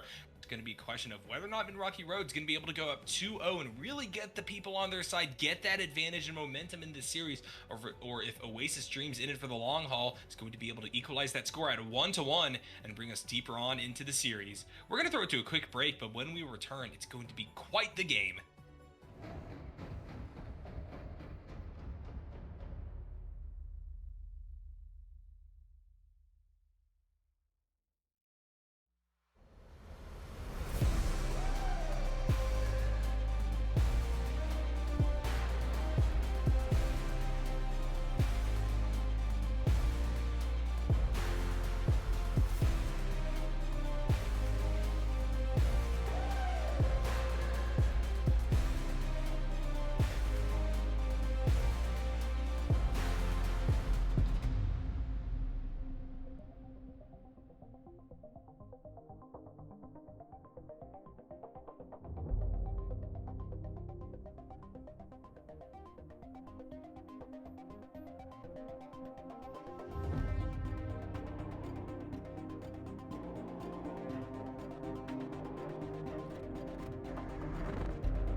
Hello, friends, and welcome back to the Aegis Guardians League. We are here in grand finals between Mint Rocky Road and Oasis Dream.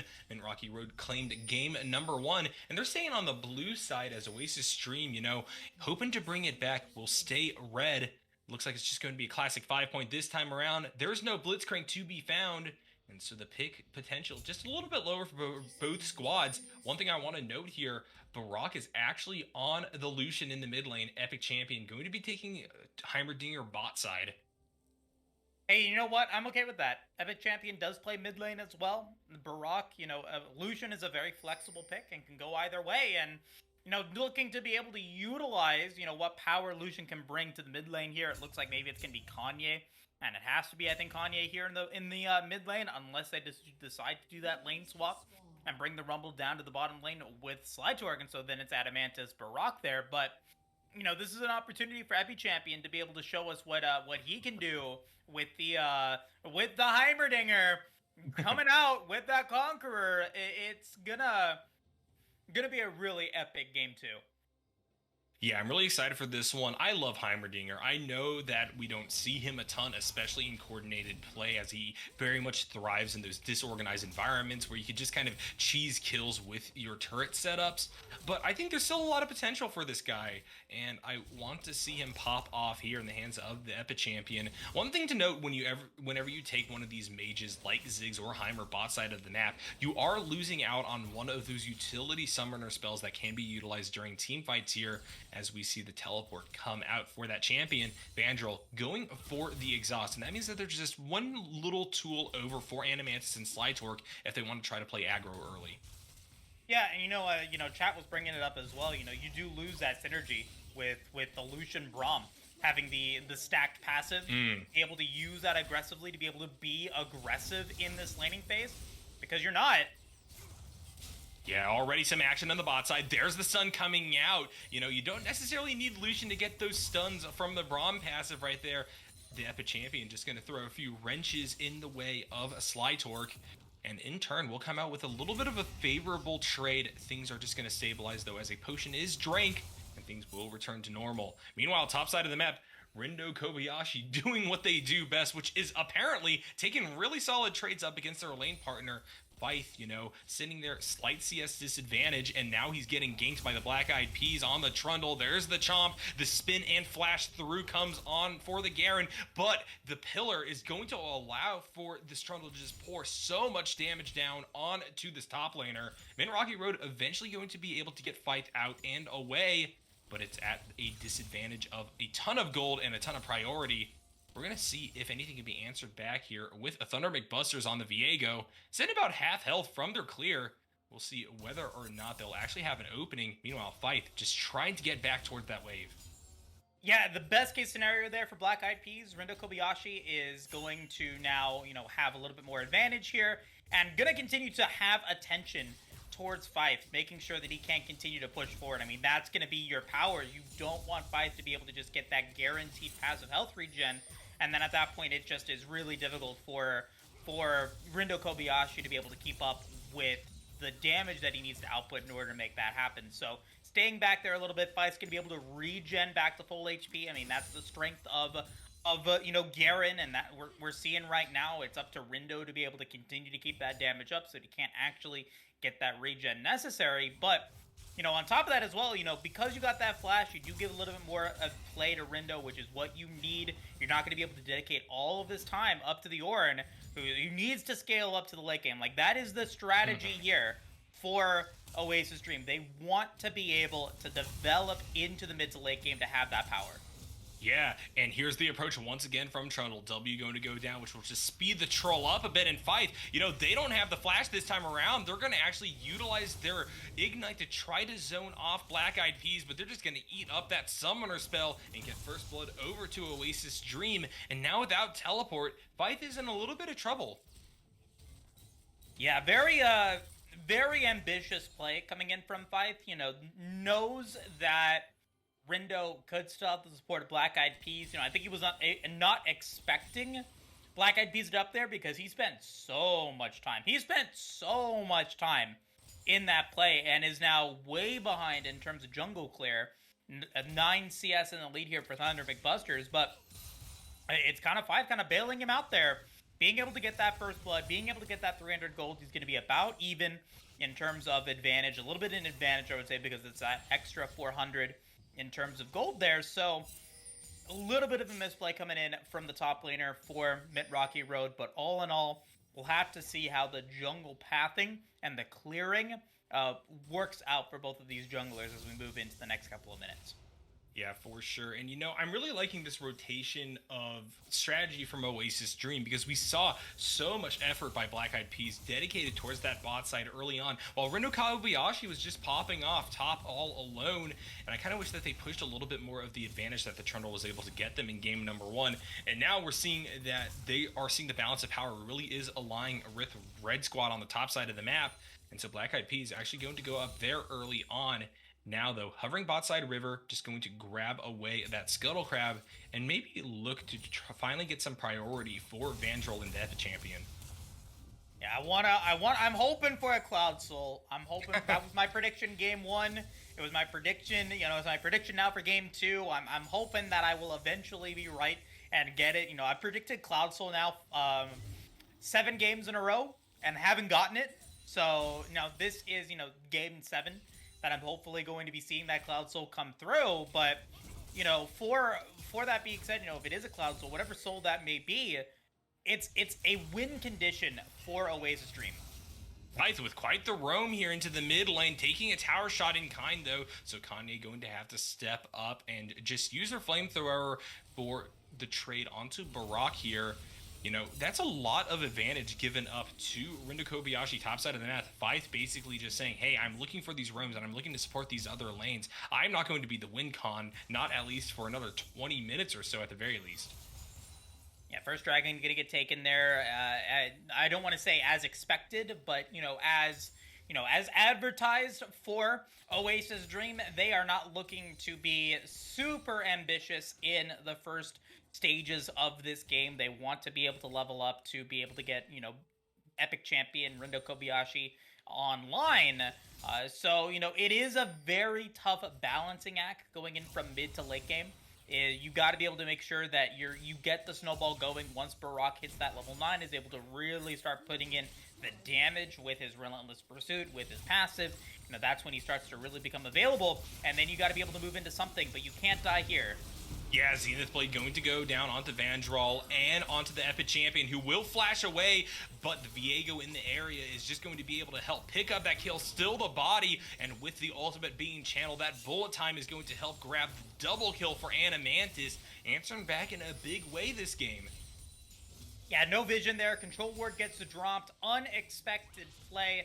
Epic Champion will come back with the teleport, but I say unexpected. That's the wrong word there. Wordle, 5-letter word a day, whatever. Anyway, no, but that you should have at least predicted that Thunder McBusters was still down there. Dragon was just taken a couple of seconds ago. They knew that the Viego could be clearing out his jungle camps and could have come back down for another play bot side, and instead of respecting that and trying to be able to make sure that the wards are cleared out and staying safe, you move a little bit too far for it and you get punished for it. So bot side priority going to go towards the side of Mint Rocky Road, but with all that bottom side pressure, it looks like, top side, there's going to be some plays coming through. They're going to take some of those jungle camps, looking to be able to go for some vertical jungling here, trying to be able to use that to their advantage, get some levels, get some blue buffs onto Barak, who, at this point, could start becoming impactful. Yeah, and without a whole lot of vision control of your topside jungle, Mint Rocky Road really going to come out negative there, just losing so much farm, as well as the Rift Herald. We see the Equalizer being dropped by Kanye, who wanted to turn things around in River, but the party of Oasis Dream just going to happily ski-daddle on out of there and go back to their respective lanes. Although Vandrel, going to hang around this mid a little bit and just help Lucian push this in. Mm-hmm. Rift Herald got taken, you're able to get those jungle camps, you force out a play there, but that, I think that, the response from Mint Rocky Road was fine. You're able to pick up 2 towers in the bottom, or 2 tower plates in the bottom lane. You're able to get that gold onto your carry, who is Animantis, pardon me, just 1 tower plate but you're able to get that damage there, and now Thunder McBuster's looking to bail out topside here. Yeah, Thunder McBusters maybe approaching a little bit too late. Fight's just going to spin to win onto Rindo Kobayashi. But already, with that Bomby Cinder, this is a tanky boy. And unless you really engage while this Ornn is far away from tower, he's able to just kind of sustain on up and walk back towards his own defenses. There's the knock-up under tower himself, now going down onto Fife. And it will inspire Thunder McBusters to return to top side of the map to make sure that the Garen gets out. Yeah, interested to see how much more Fife is going to be able to develop here. If he gets any more assistance from Thunder McBusters, or if he's just going to be left to his own devices. He's behind in lane. Not too far behind, but he is behind. He's behind in lane. He doesn't have teleport. Like, he's not... I don't believe that Mint Rocky Road believes that Fife is the win condition. Yeah, the calling going to be utilized, forcing to flash out of Kanye on the Rumble here. And Barak's going to use this opportunity to just grab some plays for themselves. There's the flash forward under tower and the solo bolo. Really solid call right there. And Kanye, you know, just not really respecting the range that the Lucian has. Just kind of backing too far forward. Even though they're under the safety of their own tower, it's not enough, especially when the Lucian has that much health. So it's going to be 2-2 now across the board. A slight gold lead for Oasis Dream. But this is for sure anyone's game, Moose. About 30 seconds before the next dragon.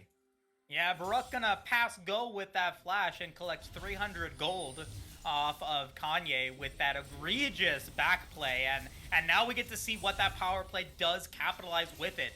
Rift Herald gets dropped, that's 4 towers down in the mid lane, Barak gets fed, and that's part of your win condition here for Oasis Dream. You need Barak to be able to help carry this squad into that late game where Epic Champion and Rindo Kobayashi can start to really take control here.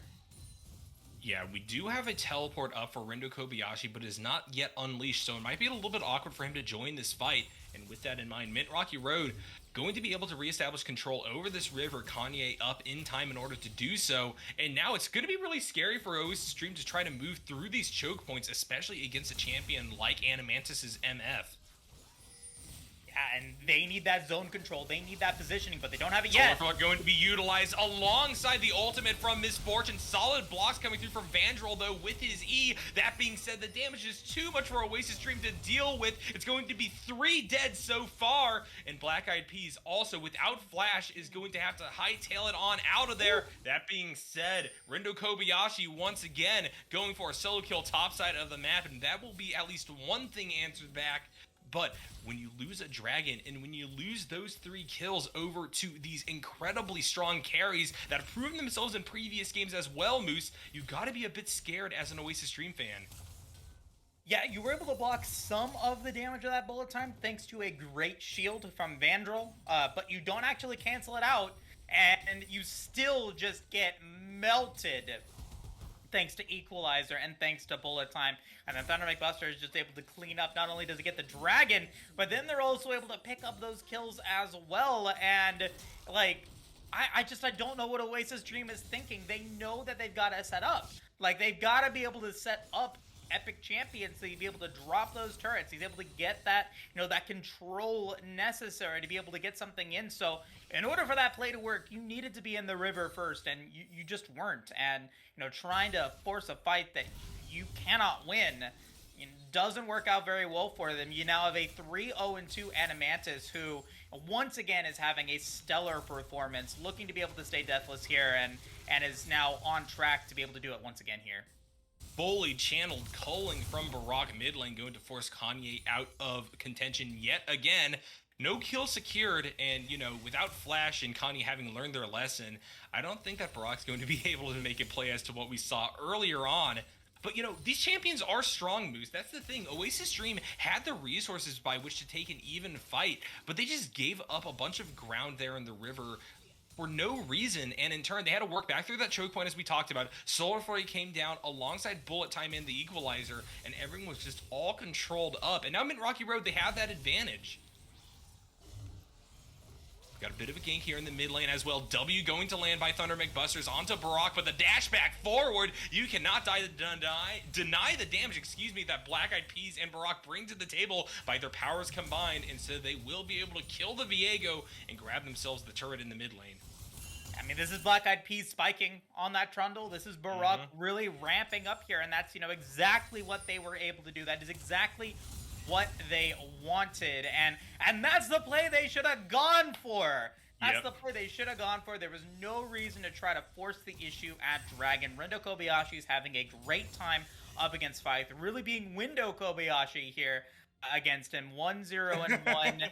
Feeling good, having the plays necessary in order to, be again a strong, stable foundation for Oasis Dream. And we need more plays like that, play to the strengths that you have in this particular point of the game. And right now, your strengths are on Barak, it's on Black Eyed Peas. You still have to wait for Epic Champion to be able to get ahead. He doesn't even have his mythic item yet.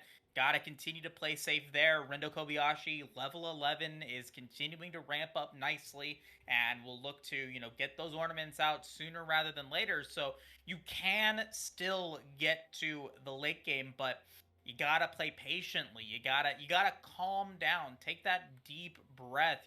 The game doesn't need to be decided in the first 15 minutes. It can go to the late game. It can still be a 35-minute game. It can still be that really tough slugfest to be able to exhaust and just outscale what Mid Rocky Road has, and you have the opportunity to do that. So I want to see more of those plays. I want to see more of those opportunities, and I want to see if Oasis Dream can, hold on and get themselves to that point. Yeah, I totally agree. I think Oasis Dream, they have a path laid out in front of them by which they're able to walk this one to victory. They're only up a little bit of gold, but Rendo Kobayashi is just such a fantastic foundation by which to build your game plan upon. He's going to easily cushion your scaling into the late game, but with his ornaments here, Fife going to try to stay on top of Rendo Kobayashi here. There's both summoner spells expended by the Garen, and as a response, Rendo is going to be able to flash, but not securing any kills top side of the map. Fife just continually gets pressured, especially once he gives up that flash, and we see Black Eyed Peas is going to go up and drop the Rift Herald in the area.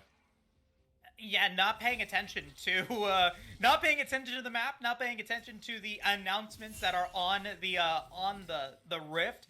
They knew that Red Team had taken the Rift Herald. Like, there was probably, there was some notification. Team has slain the Rift Herald, but no, you go in for that fight, you flash forward, and you ignite. Like, that's both summoner spells down for a Garen that needs those to be able to have priority in the lane, and not able to do so. Was able to defend that Rift Herald drop from Black Eyed Peas, though, so, that's still good. Thunder McBusters was there, able to smite it down, able to, take care of the big scuttle crab and deny the tower from getting taken. So that's good. You deny some map control here for Oasis Dream for a little while longer. And now we get to look to the mid to the late game. Where does the gold stand?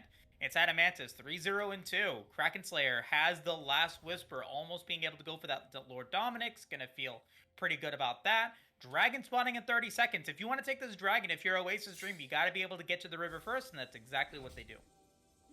Yeah, it looks like it's actually going to be Infernal Soul yet again. I don't understand how we aren't getting Cloud Soul. I feel like it's the most ubiquitous one, except for when any of us guess for it to actually be what we get in a game here, Moose. So that's a little bit unfortunate, but I think that this damage is going to be big for both sides to try to get. And, Mid Rocky Road, they really want to continue the stacking here. They have a slight gold advantage, and this is pretty similar to the experience we had around Dragon number 2, although both top laners are in the area. And finally, Oasis Stream, not wanting to back down, are going to set up around Heimer turret and actually try to grab away this neutral objective. Make it rain ultimate over the wall, but it looks like it's going to be Oasis Stream getting out of there with the dragon. That being said, the damage that Adamantis and Kanye are able to provide is insane, so they're actually going to go on the chase now. Mid Rocky Road going to go forward. Call the Forge God going to be used by Kobayashi. He's not able to grab a kill with that, but he will kill Thunder McBusters just with the raw damage he's able to output. Calling through the choke point by Barak is going to help defend away members of Oasis Stream, but not before Rendo Kobayashi as well will die. I can't believe that Mid Rocky Road still gets away with setting up that play. The bullet time into the equalizer via the solar flare picks them up massive kills on the back end of that play in a 5v4 game. In a 5v4 fight. Fyth was not there the entire time and was able to pick up not one but 2 towers, as well as now the gold lead against Rindo Kobayashi. Absolute disaster for Oasis Dream. No vision outside of the Dragon Pit, no control outside of the pit, really, you know, denying the sphere of influence that Oasis Dream has, because, you know, while they have zone control, they don't have vision control, and they can't find out where Adamantis is dropping that bullet time. It just was not executed very well from Oasis Dream there, unfortunately, despite Rindo Kobayashi playing well in the early game, despite having all of that zone control with those turrets, despite Baruch kind of peeking here with this Lucian. It still doesn't work out for them, and it's Mint Rocky Road, I think, you know, really putting on the gas here at the 20-minute mark. Yeah, and, you know, I think that this speaks to what we were talking about in the draft phase moves. Oasis Dream, you know, they set up, they were finally confident. I think they made a good call going for this dragon, but the team composition that they have just really requires the enemy team to step up into Heimer's Sphere of Influence, and when you have all your ultimates available, it's just not really something Mint Rocky Road has to do. Speaking of which, Baruch is going to get solar flared over the wall, and that is going to be followed up by another well-placed bullet time. Adamantis 5-0-4, looking to carry this game deeper without falling once yet again. Yeah, he's trying to go for that series MVP title at this point. Like, you know, he's trying to be able to make that happen, make the case for it. And, you know, if you want to be series MVP, you just have to not die. So this will be a 4v or a 5v3 Baron fight if they do decide to fight it. Yeah, Call of the Forest God going to be utilized. Viego will just smite away the big purple worm, though, and with no real way to access the Baron Pit themselves, Oasis Dream just going to have to give up that objective to Mint Rocky Road. They aren't even able to pick up a kill or stop any backs. So, you know, the tempo firmly on Blue Squad's side yet again here, and we saw what they did with Baron last game. I'm really worried for Oasis Dream now, Moose. Yeah, the Baron isn't necessarily the win condition, it's when they're able to take inhibitors that is the problem. We'll have to see how good their pushing power is, because it looks like it is a 1-3-1 split for the time being, and so that does indicate to me that they're looking to, they don't feel quite comfortable with closing the game out quite yet, but they can do it. They can, you know, they have the opportunity to make it happen. At this point, Epic Champion is a non-factor. 0-2-1, 172 CS, has just the Leandries. Maybe he's able to pop off with a nice stun grenade, but there's no follow-up damage to it. You start to see Baruch kind of falling off as well, and Fyth can start to take control of these plays as well. Yeah, Fyth's going to have to flash over the wall right there. I think that Black Eyed Peas was just out of the Garen's vision, and so with that in mind, that's something used defensively when you really want to be pushing. That being said, Oasis Dream not able to stop this push down mid. Not at all, and now we get the setup here. We get 4 members, now potentially even 5, because Kanye can just come in with that teleport. They can start to move towards, get those inner towers down, really start to choke out Oasis Dream here at the 22-minute mark. That's a very early Baron take, and now they're looking to maybe even finish the job right here with this fight. This is such an incredibly split fight. Rindo Kobayashi caught out in this corridor, will die to start things off, and Mint Rocky Road, you know, they're just going to use this priority that they get from enemy jungle to go around the bot side of the map. Equalizer going to get dropped. Vandrel going to fall. It's now a 3v5, and it's only going to continue to get worse for Oasis Dream as the Epic Champion goes down. Black Eyed Peas able to get a revenge kill against the enemy Viego. Kanye going golden under tower, though, but staying at high health now. So this is the 2 remaining members of OED having to sit pretty far back as they watch their inhibitor be taken here. You're right, Moose. This is not the end of the game, but it certainly feels like the closing of a chapter in a way. Mint Rocky Road getting a whole lot out of this buff, and they're going to rotate right back over for the 3rd dragon. Yeah, take the 3rd dragon, execute upon your plan, and then move forward once again and go for a fight that it feels like at this point Oasis Dream is going to initiate a fight, and it's going to be Adamantis that's just going to be in the back line, going to be able to drop the bullet time, and no one's going to be able to get back to him. I mean, that's what it feels like. You know, that's been the play here is, you know, it's either, you know, someone getting caught out of position or Oasis Dream trying to initiate a fight that they cannot win. I am not 100% convinced at this point as the Baron does go down. I'm not 100% convinced just yet that that Min Rocky Road is going to be able to win this game off of this inhibitor take. They've got 5 minutes to do it. It's very much possible, but I'm not convinced just yet. I think that they're going to have to go for another Baron, but they have all the tools with which to do so here, Moose. You got that spawning up in about 3 minutes now, so we're definitely in a bit of a lull state, and the question is, can Oasis Dream claw anything back? Can they grab a pick here before this next neutral objective comes up?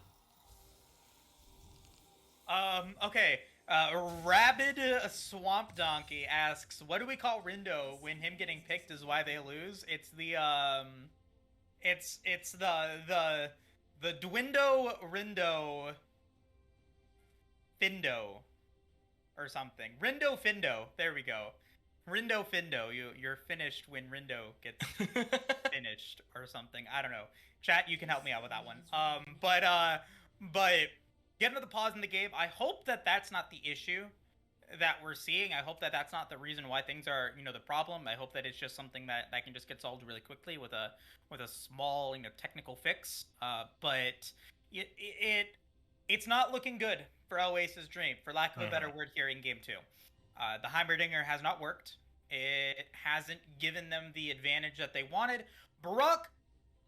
I think Barak played well enough in the Lucian pick up against Kanye. Kanye is way behind in terms of CS, way behind in terms of gold, and not, I think, really being the factor in terms of being able to set up or be able to take kills. He's the one setting them up for Adamantis because he drops the equalizer, slows him down, gets him a little bit of damage, and then is able to, move forward from there. They're able to move in with that play.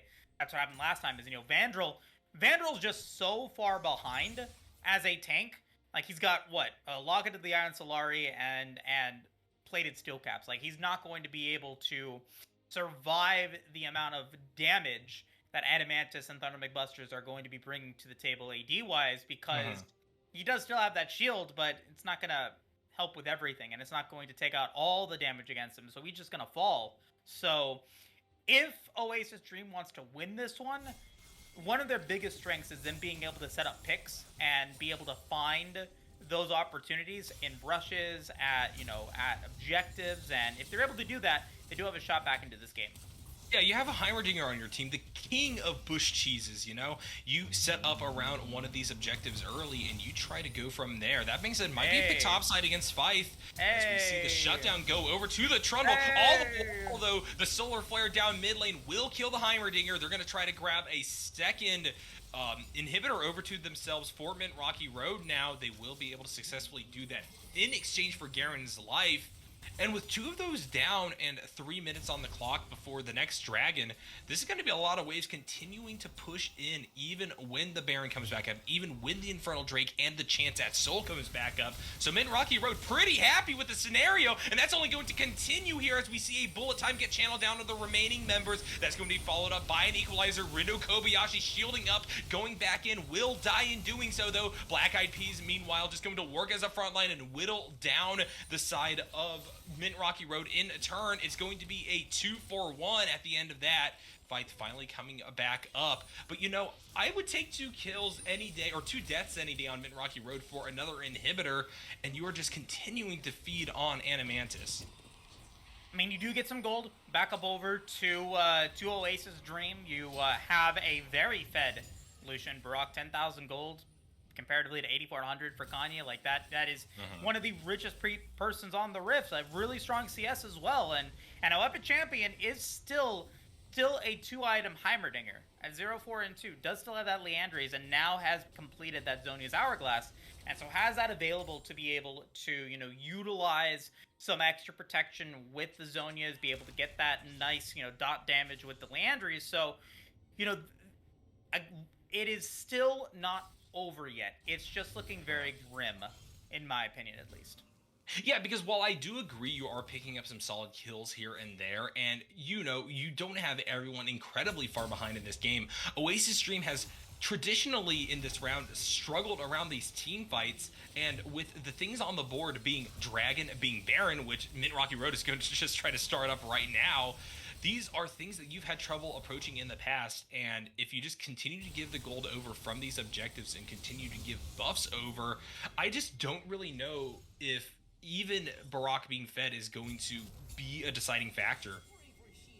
No, it won't, because Baruch will start to fall off. Like, this is now an opportunity for, this is when Epic Champion and Rindo Kobayashi are supposed to take the reins. Like, Baruch has their moment in the spotlight, has that mid game advantage, and then starts to fall off into the late game.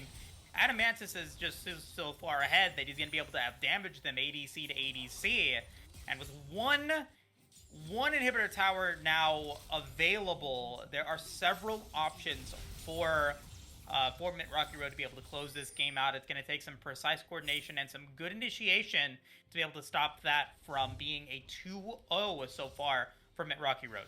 And look at Garen. Fight is the shepherd, and the flock is the super minions being guided into base. He's going to smack away at the recently respawned bot side inhibitor, while the rest of his team is sieging up top side of the map. And with these members flowing over towards the Nexus turrets and the claps at hand, Mid Rocky Road are going to look to end this here. Solarflare going to go down alongside the Equalizer. He's falling early on. Barak super low will channel a culling and get back to base in kind, but it is not before 3 members of Oasis Stream fall alongside these Nexus turrets. I don't think these two could hold them off much longer here, Moose. Mint Rocky Road are going to go up in 2-0 fashion here, bringing and putting Oasis Stream on the ropes in this Aegis Grand Finals. Get ourselves an ace to end it, and Adamantis remains unkillable in the Grand Finals. Another deathless victory for Adamantis and for Slytorque now as well. 1-0 and 17. Almost 100% kill participation for both of them. Missing out on only 1 and 2 kills respectively. And that is, just really highlighting how powerful this bottom lane is. I think if you're Oasis Dream, you gotta stop trying to go for these cheesy compositions. The Aurelia didn't work, and now the Heimerdinger has not worked. Go for a traditional lane. Please go for a traditional lane, because Adamantis is just capitalizing on your awkward laning phase and is now snowballing themselves into a dominant position. Rindo Kobayashi, again, having a good laning phase up against Fife. Get him on a carry, please. Get him on something that can actually work to, help solidify a win for Oasis Dream. I don't know if that's going to be the play for them. I don't know if that's what they want to do, but, these unconventional picks, these unconventional options, unfortunately did not work in Games 1 and Games 2, and you are thanking your lucky stars that it is a best-of-5 series. If you are able to, bounce back, if you're able to find a way to be able to stop Adamantis from getting ahead, if you can shut this misfortune or this jinx or whatever it is down, you have a chance of being able to win this game. There are very, very, I don't want to say, highlighted points that Min Rocky Road has, but there are good points that have been consistent throughout this series. And if Oasis Dream wants to be able to win this one, they got to be able to shut that down somehow. Yeah, Oasis Dream are really going to have to go back to the drawing board yet again. I feel like we did get a shift in how they approached the draft in the game this time around, Moose. That being said, it still manifested as what you called, and what I would agree with, as a cheesy comp. The Epic Champion just was not able to enact either the Aurelia or the Heimerdinger up against MRR. And this team now, sitting at 2-0, they just got to pick one more up, and any little mistake can be the equation for them to become Aegis Guardian League's champions. That being said, we got some more games ahead of us, that is for sure. At the very least, one more. So we're going to throw it to a quick break, get loaded in for the draft phase, and we'll see if anything shifts and anything changes for Oasis Stream here in game number 3. Everybody panic! Hold on! I'm about to say something really cool. 3, 41, 9, and lift off! No one dies screaming without me. I feel like I forgot to shoot something. You're starting to bore me. She's such a loser, always ready to cry. come on. What's the worst that could happen?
Hello, friends, and welcome back to the Aegis Guardians League. We are here in grand finals between Oasis Dream and Mint Rocky Road.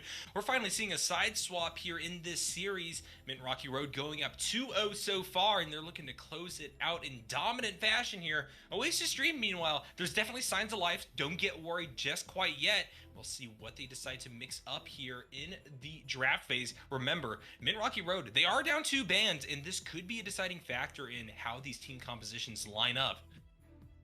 I don't know, Niarco. I don't think the bans are playing much of a factor here in this series. It's been I don't want to say obliterating wins for Mint Rocky Road, but they have been dominant. They have had, you know, really strong grasp and control of these games, and finally, oh my god, finally we get an ADC. I hope it goes into the bottom lane today. We get a Jinx coming through. Makes sense. Gonna go up against Adamantis' Kog'Maw. Like, you know, this is serious. This is game 3. Mint Rocky Road up 2-0. Opportunity for them to take another clean sweep here in the Aegis Guardians League. If they do, they will have 3-0'd their quarterfinals opponent, their semifinals opponent, and their grand finals opponent. So they're looking to be able to finish the job, and they're looking to do it with that Nautilus Kog'Maw, right? Like, Nautilus having the opportunity to be able to go for those dredge lines, keep champions in place long enough so that the living artillery that Kog'Maw drops can potentially come through. And on top of that, Kog'Maw is a champion that is not normally played. Like, you know, it's a little bit more uncommon. It's kind of like that Heimerdinger, but it is a comfort pick for Mid-Rocky Road and for Animantis, and has the opportunity to potentially pop off here. Maybe it catches Oasis Dream off guard. Yeah, Oasis Dream definitely are aware of the kind of predilection for Animantis to pick Kog'Maw. It was actually banned out in game number 2. But yeah, it's definitely uncommon. It's something that a lot of people find hard to deal with. This champion can snipe you from halfway across the screen and just obliterate you with damage in the late game. Meanwhile, we've seen Slitork on this Nautilus before, and it is always a treat because this player is not afraid at all to die in order to secure kills over for his carry and the rest of the team. And so this is going to be an action-packed one for sure. This is a surprisingly aggro setup for the bot lane. You typically are going to be seeing Kog'Maw with something like the Lulu, that's the classic combo, but you know, Slitork has clearly proven that they're good on these engaged champions. The Mordekais are going to round out MRR's first 3 picks. Meanwhile, the Amumu for Black Eyed Peas and Vandrel going on Rakan. Yeah, Fight, you know, bringing out the big guns for game 3. You want to be able to close it out, right? Like, you don't want to let Oasis Dream kind of sneak back in, because the reverse 3-0s are indeed possible. Do not count out Oasis Dream. Their opportunity to be able to bring this game back is definitely there. But I've been asking for a carry Rindo being able to come through, and I think that Mid-Rocky Road is maybe worried about that as well. The Jack's coming through, a strong counter to the Mordekais. They're going to get banned out there. I'm curious to see what Rindo does have in the arsenal. If he does just decide to go for a tank, it does make sense. You know, he could just still potentially play very well. Could maybe go for the Urgot. Could maybe go for I don't know. If you really want to play aggressive, you could decide to go for the Fiora if you wanted to. Like, you know, I doubt it. I don't think he plays Fiora, but you know, one problem I have with this draft though, no Taliyah yet. No Taliyah. You know, Where's I mean, Taliyah? I asked for it specifically. yeah, and unfortunately, with the jungler already picked for Oasis Dream, I think that our hopes are going to rest on Mid-Rocky Road here. We'll see what Thunder McBusters decides to go. I guess you could also have that mid lane Taliyah, you know, definitely coming back into the meta. People are prepping with it, that's for sure, in order to try to capitalize when her rework fully drops, you know, in the regular game. Something excited to watch out for. But with that little bit of Taliyah news over, we're going to see what happens here in R4 for Mid-Rocky Road. Rumble getting banned out. Oasis Dream, I think, respecting what Kanye was able to do with it. I don't know if the respect was necessary, because I don't think that it was the determining factor here. I think they just don't want to see it again. Like, I just, like, you know, don't allow that to come back to the foray, but you do allow for some other really strong champions to be available, one of them being that Gwen.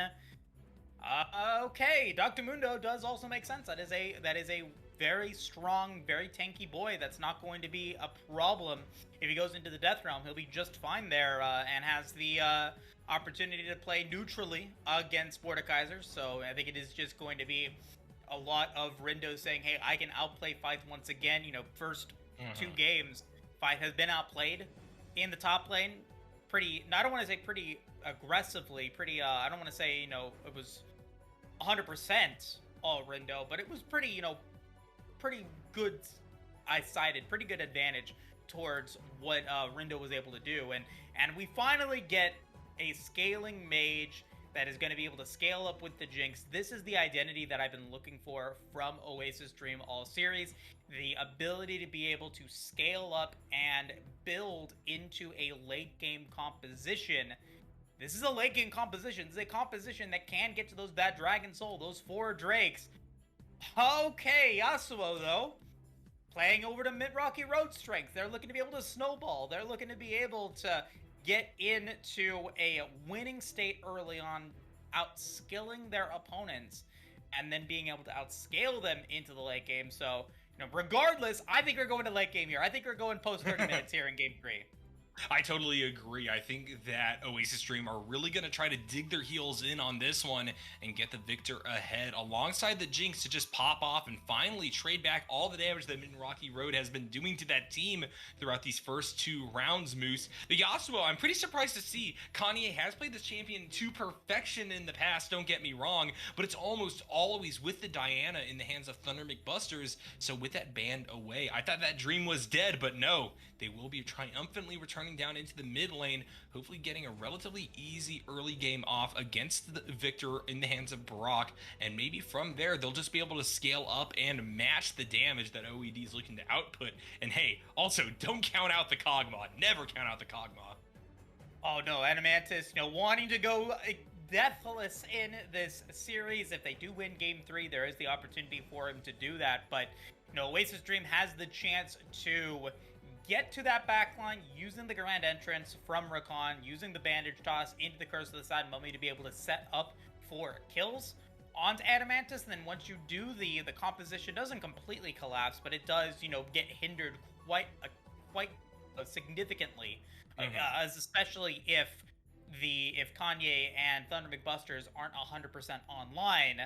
There is still a chance for Yasuo to get a pretty strong last breath. Not only does he have the tornadoes to be able to lock up and get that massive, 3-4 man ultimate, but he also has the depth charge as well, which can work to build into a good last breath if multiple members are caught up in that geyser, as it were. So I want to see that happen. I want to see Kanye to be able to pop off games. So far, it's been kind of the Adamantis and Friends show here throughout the first 2 games for Mint Rocky Road, but that doesn't count out what the whole squad has been able to do this season and in this particular series. So don't sleep on what the rest of the squad can do. And for Oasis Dream, this is the chance to show us how they were able to get into grand finals. This late game scaling composition, the opportunity to be able to get those dragons. You do get some decent dragon advantage in the early game to start scaling them up really quickly here. So, this is the chance to win. I think that if Mint Rocky Road wins this game, they are the, game 1, game 2 aside, they are the superiorly skilled team. Because you've got a lot of these champions playing, or a lot of these players playing on champions that they have a lot of familiarity with. So this is a big test of skill for both of these squads. Oh yeah, for sure. And I mean, hey, we finally got a more standard draft for Oasis Stream. I know that we all kind of wanted to see Window Kariashi there top lane, going for something that's a little bit less tanky and maybe a little bit better at capitalizing upon the fact that this top laner has gotten so many kills up against Fife, but this is where their comfort is. They really haven't played a whole lot of carries throughout the entirety of the AGL, and so why deny them the chance to just work as a frontliner yet again? That plus Black Eyed Peas on the Amumu, I think, is just going to do so much to absorb the hurt that MRR are able to put down. And finally, I think that you have a chance for the Epic Champion and Vandrel. What? Hey, hang on, is that Jinx mid? No way. No way. Absolutely not. I forbid it. I forbid it. Barak is going to the bottom lane with Vandrel. No way. Not possible. No way. No shot. No shot. I think Epi Champion still goes into the mid lane here. Barak goes down to the bottom lane. There is still a chance for them to be able to swap up here and play with that ADC. I hope.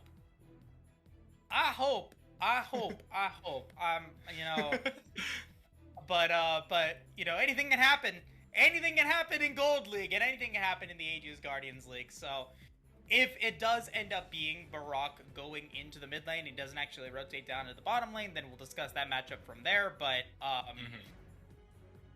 let's look at other positives here for Oasis Dream. Black Eyed Peas has the opportunity to be able to get into these lanes really effectively with some strong angles with the bandage toss. Has a chance to be able to basically hook himself into the fights, and then also be able to hook himself into the backline, and then drop that Curse of the Sad Mummy once he gets level 6. But he can also gank as early as level 2 if he wanted to, so has the chance to start building up some of these snowballs here for Barak and for Epi Champion. I think that Rindo is going to just be left to his own devices. And, I think somebody was asking for it. It's going to be, somebody was asking for Gwen in the top lane and then Mordekaiser in the jungle. But no, it's going to be Fife in the, Fife in the top lane. Put that Mordekaiser Gwen in the jungle. He played it very well in Game 1. And now has a chance to be able to close out the series here in Game 3. There's a lot of promise on both sides. I like both the compositions. Objectively speaking, I think that both of them are going to be able to work very well. They both have chances to be able to, play to each other's strengths. So, with these compositions working out, let's see if it actually plays in their favor. Yeah, quite a few mix-ups here. I like what Oasis Stream has finally gone for. A little bit less cheese and a little bit more comfort and coordination, I think, is all that you need to really turn around this series, Moose. We may be sitting at the cusp of the run back, and I'm excited for it. That is for sure. Mint Rocky Road, though, don't count them out. They have the technology, and they have the confidence to bring this through for a 3-0. I mean, you look at those last two games, and you're seeing a team who's just played so cohesively. They may not have the explosive pressure in each individual lane. We saw Kanye die solo to Barack before. We've seen Rendo Kobayashi kill fight many a time. But MRR, they don't give up. And when they come together, magic really happens in those team fights. And I'm excited for that to occur yet again here in game number 3 between these two teams.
Hello, friends, and welcome back to the Aegis Guardians League. We are here in game number 3 between Oasis Stream and Mint Rocky Road. MRR on a historic run, looking to close out the series in 3-0 fashion. They got their comfort champions. They got Animantis on the Kog'Maw. They got Kanye on the Yasuo. But, you know, Oasis Stream, they're rising up. They're turning things around, and they're looking to bring this series back. They got some comfort picks of their own. Black Eyed Peas on their iconic Amumu and Vandrel. You know, on that Rakan, real scary threats for sure. So this is going to be a banger of a game. Right now, things, though, are just starting pretty calm as expected. Yeah, as expected. Thank God for that. I was a little worried there that it was going to be a Jinx mid lane. And I forbid it in draft, and I have been rewarded with my forbiddance of it. Yeah, it is going to be Barak and Vandrel going into the bottom lane. This is we looked it up a little bit, just want to make sure that, you know, this isn't something, you know, out of the blue. Epi Champion does obviously still play in the mid lane, and the Barak does have a lot of experience on the Jinx. This is a pick that he does have experience with, so, you know, this isn't something out of the blue. This isn't a we have to go for something super crazy here. This is a conventional opportunity for the side of Oasis Dream, and hopefully looking to see them be able to bounce a win off of the Mint Rocky Road squad. Yeah, some early aggression from Slytorque and Animantis there. Dredgeline going to land down on to Barak, but things remaining pretty steady as it stands. Animantis is definitely going to be at a slight disadvantage in the early game. Kog'Maw is the hyperscaler with the Garbo early, as everyone knows. So that's something to watch out for. That being said, I don't think Rakan could do a whole lot against Nautilus until they get their full kit built up. You really need to be able to W and E back in order to get any poke down onto this champion, and for the time being, you're just going to act as counter engage.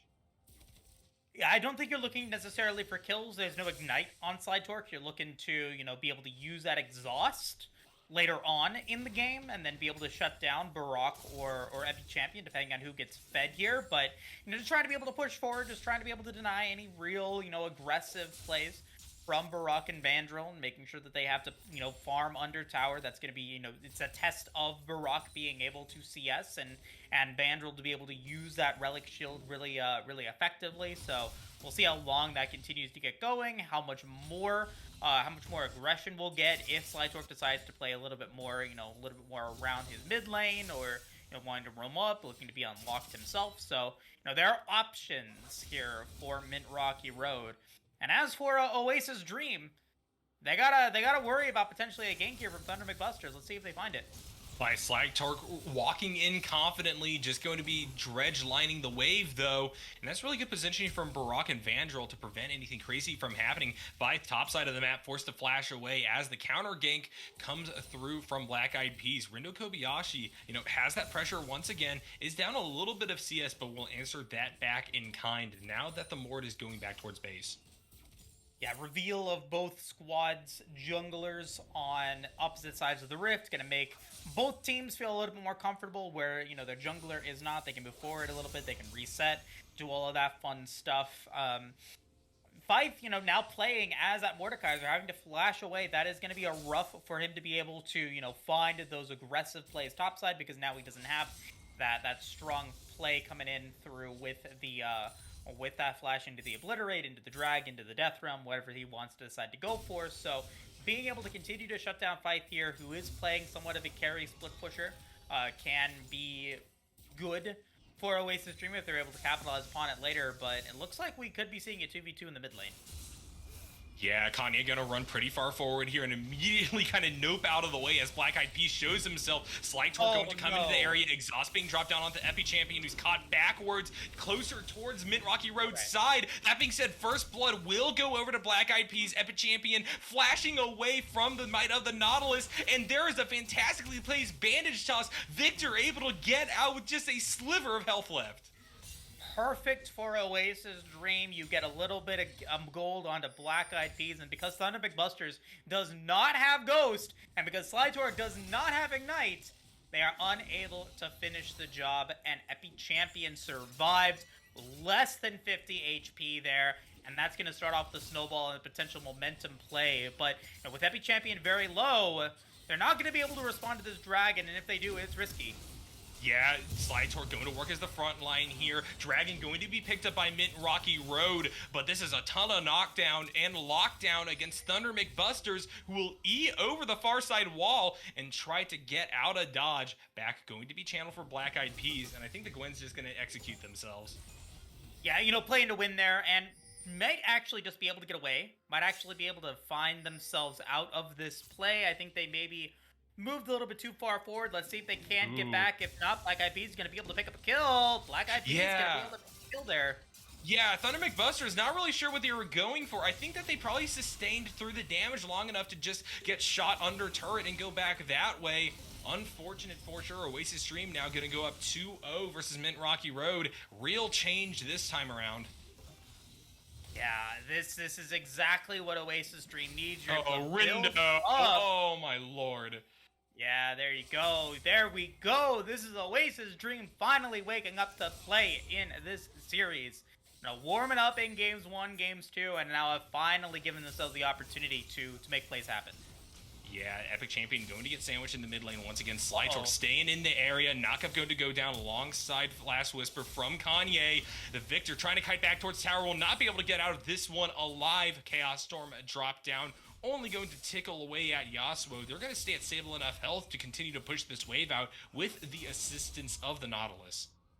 Yeah, Adamantis able to stay safe with that extra range that he gets, I believe, from the W is the skill that uses it. I gotta be honest with you, I am not a Kog'Maw aficionado.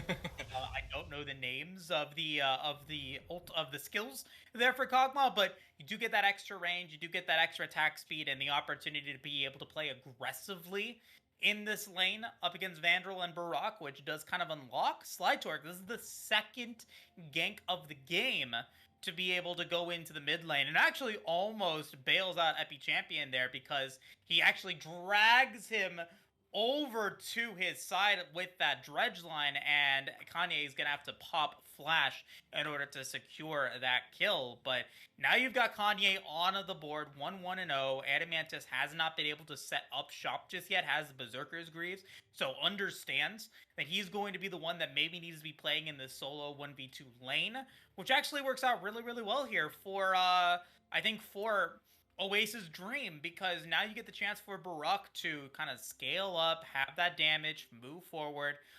It gives them a little bit more room to maneuver as well. Vandal can decide if he wants to maybe help out Barak a little bit more, or maybe move into the mid lane himself, or maybe even go to the top lane and help secure more kills up for Rindo Kobayashi against Fight.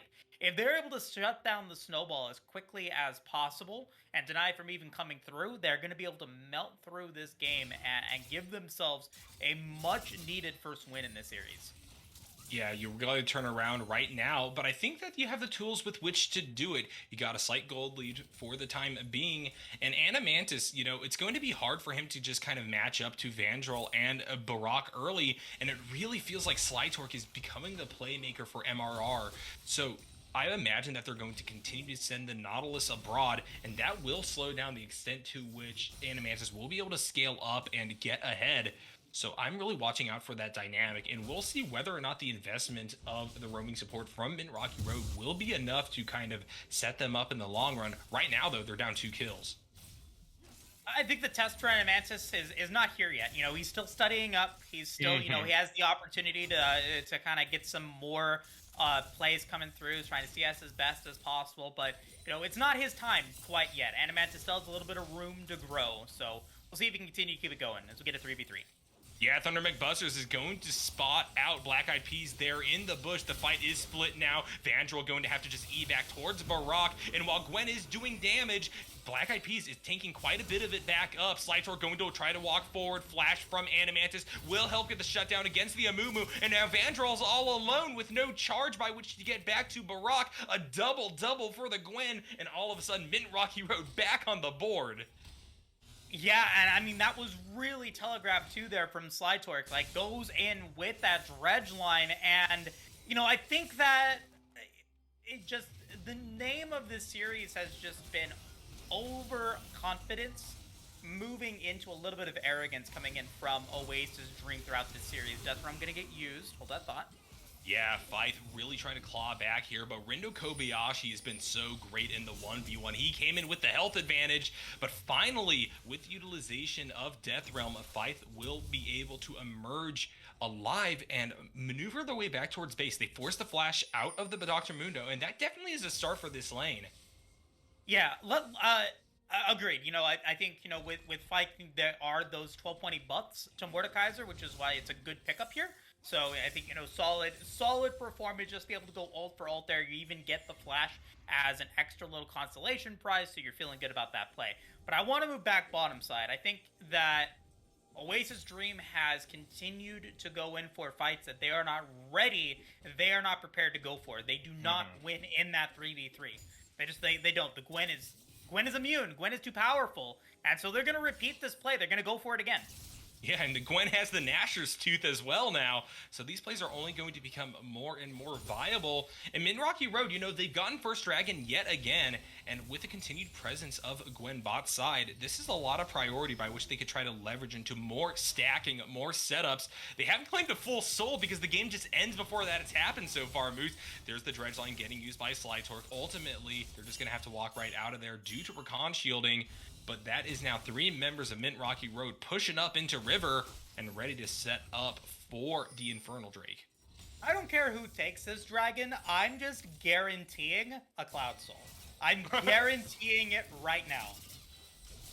I'm right on board with you. I don't even want to bet against you. We have been starved for a long time. Finally, we will get the Cloud Soul. Stun going down onto Kanye, though. And that's a lot of damage coming through for Oasis Dream. Slytorque trying to book it over the wall alongside Thunder McBusters, but Jinx is now excited and will be able to pummel the Nautilus for the double kill.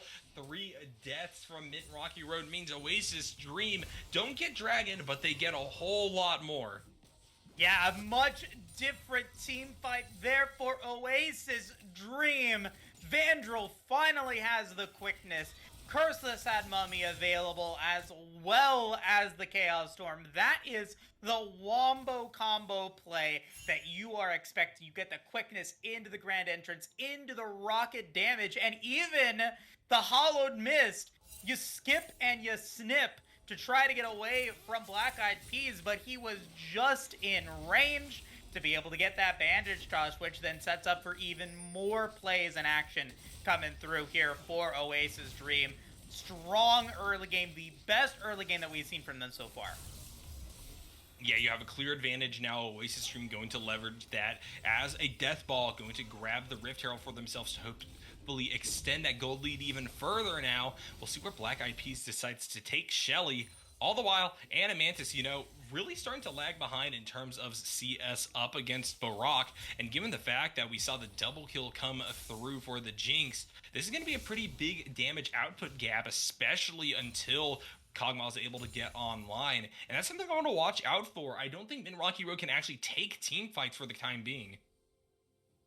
No, I don't think so, and I don't think that that's what they're going for. Like, they have a late game composition. They have a composition that can work very well into the late game, similarly to Epi Champion and Barak. And let me tell you, I know a little bit of math. 3 is better than 2. 4 is better than 3. And right now, you have 4 late game champions. Or 4 potentially late game champions. I think, Kog'Maw deceptively strong in the mid game and exceptionally strong into the late game as well. That living artillery can just start to pack a wall up, and then you also got the potential for a massive power spike from Kanye. You've got Fight and Thunder McBusters that are going to be able to bring in some power now as they start getting some levels. So it's up to Oasis Dream to keep that pedal to the proverbial metal and deny them the chance to get to that point where 4 is greater than 3. Dropping that Rift Herald in the mid lane, getting a little bit of extra gold onto Barak. If we can take a look at gold, please. Thank you, Simulcrum. We can see, how far he is in the lead in terms of, up against Adamantis here. I think that would be, a really solid position to be in. Is Adamantis in a decent spot? I would say so. He has yet to die yet. He's still remaining deathless in this series. Is only 20 gold or 20 CS behind, which isn't the worst spot to be in at this point as the Kog'Maw. You will be able to get that CS back. We've seen Adamantis be able to get to that 200 plus threshold before. So, this game is far from over, Mhm. but it's still a really strong early game here for Oasis Dream. Yeah, Oasis Dream, they do have the gold lead, but it's not enough to offset that scaling potential that Min Rocky Road has. They're going to have to continue to play aggressively. They have to pick up some more solid team fights and hopefully push the issue against Mint Rocky Road. But one thing to note here is that with 2 dragons already for MRR, Oasis Dream don't really have the tools to actually force fights in the same way that Mint Rocky Road does. So they're going to have to try to continue their lead via ganks and via just better pressure across the map, and we'll see if they're up to the task. I think the ganking phase is kind of over here at this point. Like we gotta look more toward fixed.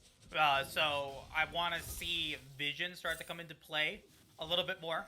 With I think at this point Barak has been unlocked, has the opportunity to go into whatever lane that they want. And now hopefully they're able to respond to this push. Yeah, it's a 2v3 there in the mid. Mint Rocky Road able to get a lot of damage down onto that turret. No plates are up, though, so they won't necessarily gain back any gold right there. But, I mean, Mint Rocky Road doing a great job just rotating across the map and finding out where Oasis Stream is. And now we're about half a minute from the next dragon. And once again, MRR going to set up and try to get another push down mid so that they have a distraction by which to try to go for the 3rd Drake of the game. And you want priority in the mid lane so that then you can get river control into the dragon, which is what they currently have now. Black Eyed Peas going in, though. Yeah, a little bit far forward there from the Amumu. Curse of the Sad Mummy going to be utilized, but it seems pretty defensive right now, and that's a big tool down. So Kanye just going to go right under the tower with Last Whisper, but I think that the response from Oasis Stream just kind of outdoes anything Mint Rocky Road are able to bring to the table right now. The double kill so far for Black Eyed Peas. He's going to miss the bandage toss, but Slide Torque still has to flash over the wall, and now I don't think you really got a shot as Mint Rocky Road for Dragon number 3. Priority clearly established for Oasis Stream. Yeah, it starts off looking a little rough there for Black Eyed Peas. He moves in with that first bandage toss and gets somewhat caught out, is forced to drop the Curse of the Sad Mummy, and then a little overzealous for Mint Rocky Road. Fife comes in with the teleport. They try to move forward and utilize maybe the Death Realm in the last breath to be able to pick up that kill, and instead it just doesn't work out. Like, this is not a 10-1 Yasuo. This is a 1-2 Yasuo who has no mythic item yet. You can't actually do that. That is illegal. That is a unnatural play. So you stop the dragon stacking there for Mint Rocky Road. Oasis Dream now has the opportunity to continue to keep this momentum going, keep that pedal to the metal once more. Yeah, for sure. One bright spot, though, I have to say for Mint Rocky Road is that Animantis still hasn't died yet, so they're keeping that record on the board, Moose. Something to watch out for sure. Yeah, I'm not convinced yet that Animantis isn't going to die in this game, but his positioning in teamfights has been relatively good. He hasn't really had to use Flash to reposition himself, so his team is helping him keep that stat line there as well. So I'm sure that that's at the back of his mind. I'm sure he's thinking, hey, if I win out, if we win out, if we sweep here, I could go deathless. I can go unkillable in grand finals of the Aegis Guardians League, and that can make you play safe, but can also make you play ineffective if you don't position yourself to a point where you can't actually secure kills. I'm not saying that that's what he's thinking, but I'm sure that the thought has gone into his mind. I'm sure that he has observed that. Yeah, depth charge utilized against Barak. Knockup will be had. No real follow-up, though, from Mint Rocky Road. So that's one engage tool down, and Rift Herald is back up. And it looks like Oasis Dream really want to grab this one as well. I would say so. Continue to keep that pedal to the metal. Got to keep going. Yeah, Slitor going to get caught out in bush by Vandrel, who's just going to W into the backline. Huge amount of lockdown going to be put onto Animantis in company. Kog'Maw will fall. The dream is over in that respect. And I think that this game is just really coming up all for Oasis Stream. Another double kill for the Amumu. Kanye on the far side of this entire fight, trying to zigzag back and forth, but it is only to their death. A 4-4-0. And I think that this gold lead's really starting to spiral. This is really, really good here for Oasis Dream, and Mint Rocky Road is just handing them this game on a silver platter so far. This is another 4v5 fight. Fife wasn't there. Rift Herald number 2 isn't the the most valuable neutral objective to go for, and you just give it away as well. Like this wasn't the fight that you needed to play. Vandal comes in with the quickness and is able to land it onto 3, then gets the grand entrance as well, and at that point you're committed to a fight that you cannot win, and it costs Santa Mantis their first death in this series. It costs, another bit of gold going over to Oasis Dream, and now they've got the chance to find even more momentum, even more control of Game 3. And the 5,000 gold lead at about 20 minutes is a sight we've seen so many times, Moose. Not just here in the AGL, but I feel like it's a common breaking point for a lot of teams in League of Legends more broadly. Coordinated play allows for you to get a lot of juice out of the gold advantage, and now when you're sitting this far ahead, it's really, really tough to come back without capitalizing on mistakes being made. Oasis Dream is so much more clean this game. They do have the propensity to make a few oopsies here and there, but right now, Mint Rocky Road hasn't been able to touch them, and with that in mind, I think that they're starting to really come into their own and push out any hopes that Mint Rocky Road have for game number 3. Yeah, but it's not over yet. Yeah, that's for sure. Fife going to put the Death Realm down onto Rindo Kobayashi. Started this with a life deficit, though, and will just ultimately trade back as Slide Torque comes and rotates up towards the Mord as they emerge from the Death Realm. Yeah, there's no reason for Mint Rocky Road to contest this dragon. They have other options they can go for. They can go for a lot of the standing gold on the Rift, open it up, get those outer turrets down, maybe pick up Rindo Kobayashi as well. But there's no reason for them to try to go for the dragon. They're not in any danger of getting a Cloud Soul against them. So, take this time to be able to bounce back a little bit of that gold. Yeah, Anna Mantis going to get hit by second charge of a Mumu Q, and the follow-up will be had from the Rakan, and we see Vandal just kind of run their way out of there with the quickness. The knockup is going to be had onto the Amumu. They really want the shutdown, and it goes over to the Gwen of all people. Thunder McBusters is going to have a lot of gold to work with going forward, and the snowball still has a lot of potential to come through for Mint Rocky Road. If they keep writing things out and if they are able to pick up these shutdowns, they can crest this gap and finally bring through these hyper carries. Yeah, and that's what I'm saying is there is still that chance for them to come back. Yeah, and there's the yoink forward. Rindo Kobayashi getting mobbed as well in the death bush. The Mundo will not be able to get out. And that's shutdown number 2. Slight Torque wants more, as well as Barak will get hit by the dredge line. And more gold over to Thunder McBusters. I don't know what got into Oasis Dream in the last minute here, Moose, but that felt so disorganized. They're going to lose Dragon for that. They went in initially with the strong bandage toss into the quickness on to Black Eyed Peas, but then it's like you win the blackjack hand going all in, and you feel really, really good about that. But then you let it ride, and you move a little too far forward. You do a little bit too much. You try to, pick up a couple more kills, and Thunder McBusters slides right in and says, "Don't mind if I do. Let me just show that ace jack up my sleeve," and that's 1,000 gold off of the shutdown for Black Eyed Peas, and then another 500 from Barak. 1,500 gold going into Thunder McBuster's pocket, along with another shutdown thanks to Rindo Kobayashi going down, thanks to going into Kanye's hands. That's more a reminder coming in, and oh man, yeah, that just stops the train ride, stops all of that positive momentum that had built up there. You're able to then pick up that dragon that gives you soul. There was no reason for the play to continue to keep going. I don't even know if Mint Rocky Road was the one that needed to initiate upon it. Maybe it was just that they were in the right place, right time, and they were just able to capitalize on Black Eyed Peas being too far forward, but it ends up resulting in multiple kills going in, a multiple gold swing going back up over to the carries that matter, and I am as scared of a 4-3 Gwen as I am a 9-2 Amumu. 100%. Look at that CS difference as well. The gold advantage will be had for Thunder McBusters. And I mean, Riftmaker alongside Nashor's Tooth has always been the classic high point for Gwen players. You know, that's the point in itemization where they're really able to not only split push, but take really strong team fights. The true damage will just shred through Black Eyed Peas and Rindo Kobayashi if they're able to stack up that Q and unleash it on one of those champions as well. So Minrocky Road, they definitely have clawed back here. It's still a 2,000 gold lead, don't get us wrong, for Oasis Dream. But I mean, so much of that is over onto a champion that just does nothing but lockdown. Yeah, I mean, a 2,000 gold lead at 24 minutes, that's what, less than 20 gold a minute of an advantage, like, or yeah, no, that's, 200 gold a minute or whatever it may be. Yeah, 200 gold, something like that. Or 100 gold a minute or whatever it is. But it's like, that's not, it's a number.